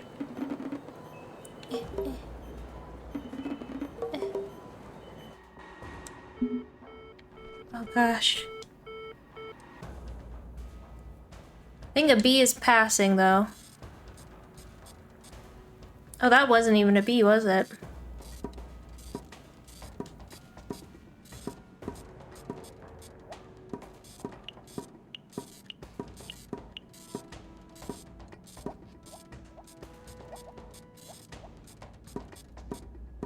It's giving me the hard ones. Off the bat.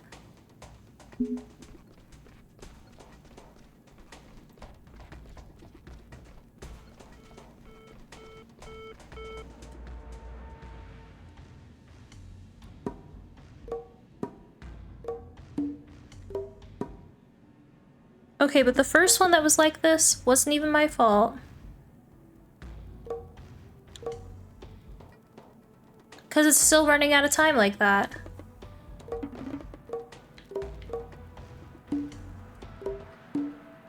And I was pressing them all. The game is glitching.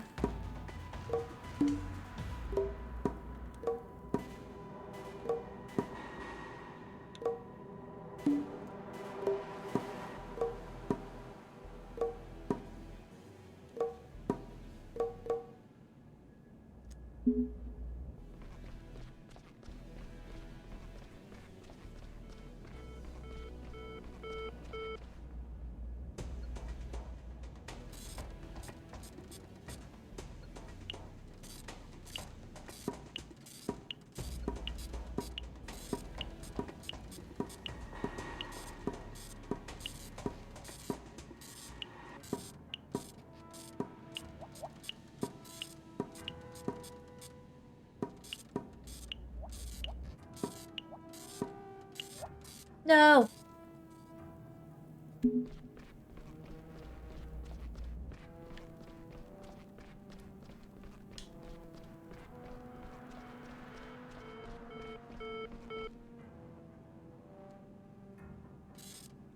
This one. I really don't like this one.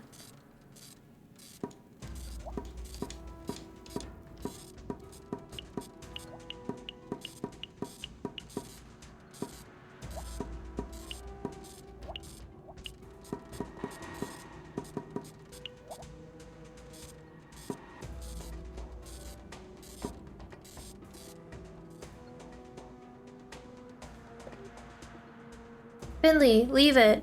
Dr. Krakowski, glad you're here. This patient's very sick. She's beyond your help now, but can't you see? The woman's already dying. But you can help me. I need you up front urgently. Please come with me, quickly. Hello? Finley, come on. Let's get moving.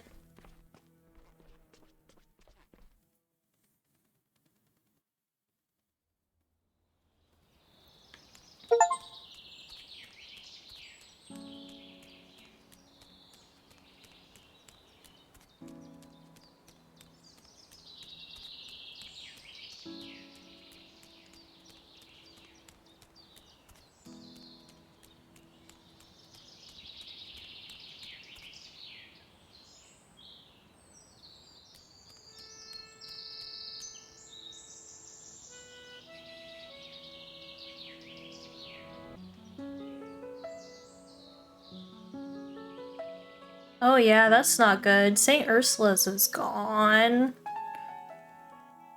What about Dr. Theobald? Is he okay?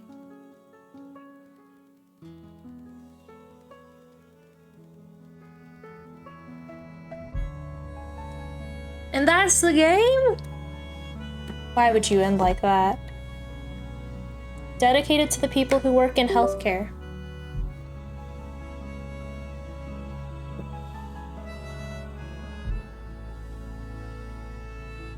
While this plays, I'm gonna go piddle and grab a drink. Because I want to make sure. Yeah. So I'll be right back.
Summer's gone by in the blink of an eye. It's a fine line between good times and memories. Just one breath away from eternity. Oh, summer's gone by in the blink of an eye. Summer's gone by in the blink of an eye. Always summer's gone by like a stranger on a sidewalk. A short smile, no time for words. Oh, summer's gone by like a night with friends you thought could never end. I return, and I am with water. I hope that you still remember me like a melody that is still stuck in your Like I said, let me see if it's gonna keep on playing. I click out of it. Yes. Okay. I am going to be playing Bendy and the Ink Machine. I believe the next stream is Wednesday. Definitely, I need to put it in the Discord. But this was the last stream at least until I believe Wednesday. Because I am busy on Sunday this week. Saturday is always my day off. So next, yeah. Next week, Wednesday will be our first stream, and I think we're playing Bending in the Ink Machine, which is a game that Nanny recommended. So that'll be exciting. In the Heck tickets. Yep, Bendy and the Ink Machine. We'll be playing the entirety of it next week. I don't know how long of a game it is, so we'll at least dive into it. And it's, I think, a game with a story, so we'll play a lot of it. Oh.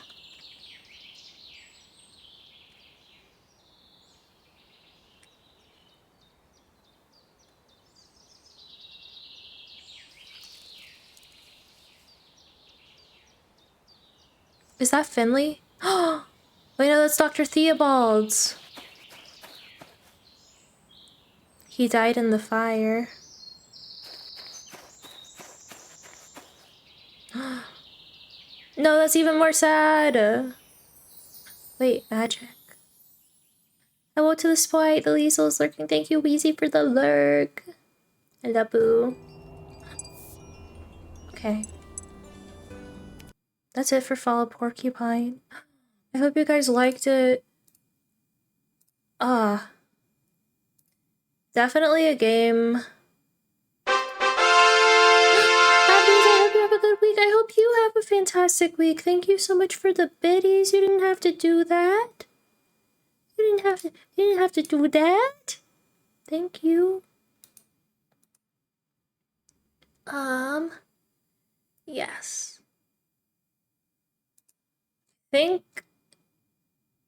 Listen to the mysterious voice.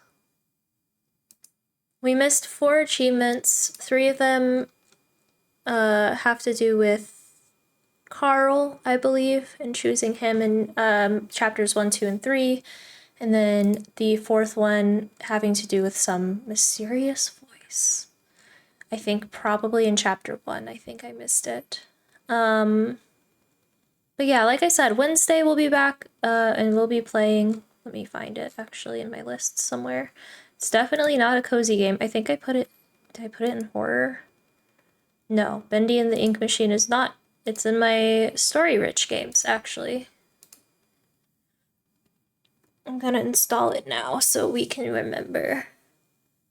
It is a horror game. Oh, sorry. Definitely not watching that. It's a horror game. It'll be fun. It'll be real good. It'll be a good time. It'll be fun time. It'll be Sprite and Bendy and the Ink Machine. Have I played Little Misfortune? I don't think I have. Wait, oh. Ignore that.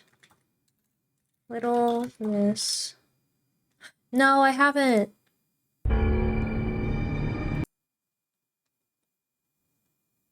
There's a demo.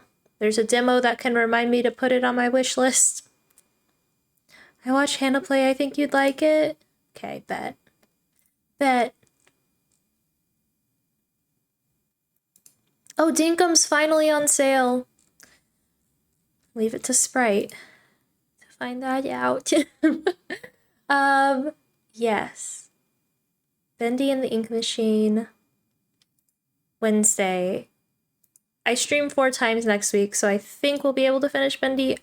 Wait, let me just look. How long to beat Bendy and the Ink Machine? Oh. 4.5 to 5 hours. So probably 2 streams next week. Roughly. But it also said that this game was only going to take me 8 hours, and it ended up taking me 11 and a half. So, 2 to 3 streams next week. And then I think... I don't know, let me look at my Steam. What do I have? Then we'll be hopping into a cozy game. What cozy game, you might ask? I'm not sure. I have quite a few. Perhaps... Next week doesn't have... It does. It has the special stream. So if it takes 3 streams for us to beat Bendy, there will be the special stream. In which case, I believe we're playing Fast Food Sim. Yeah, special stream will be Fast Food Simulator. Yeah. But if we have, well, maybe I'll play more Fast Food Simulator prior to that stream. Maybe that's just what we'll hop into. So if we beat Bendy, then Fast Food Sim. Definitely at least 1 Fast Food Sim stream. And definitely playing all of Bendy. So, it's 12 hours to get 100% in Bendy. In case anyone was wondering. And I'm an achievement hunter, but I'll just go back to it and figure that out. Alright. Let me find where we're going today. Because Sprite's hungry. Sprite needs to grab a snack before I go and meet Mallow for his break.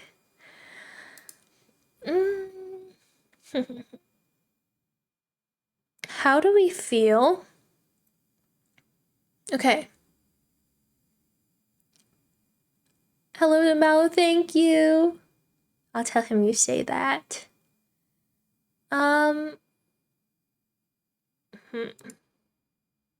What is this?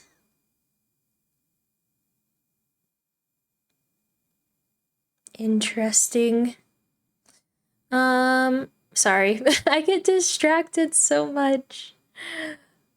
Love how I said I'm lurking, but I'm actually being acted out. I'm a liar. No, you're good. You're good. Okay. I have like 2 options that I'm between.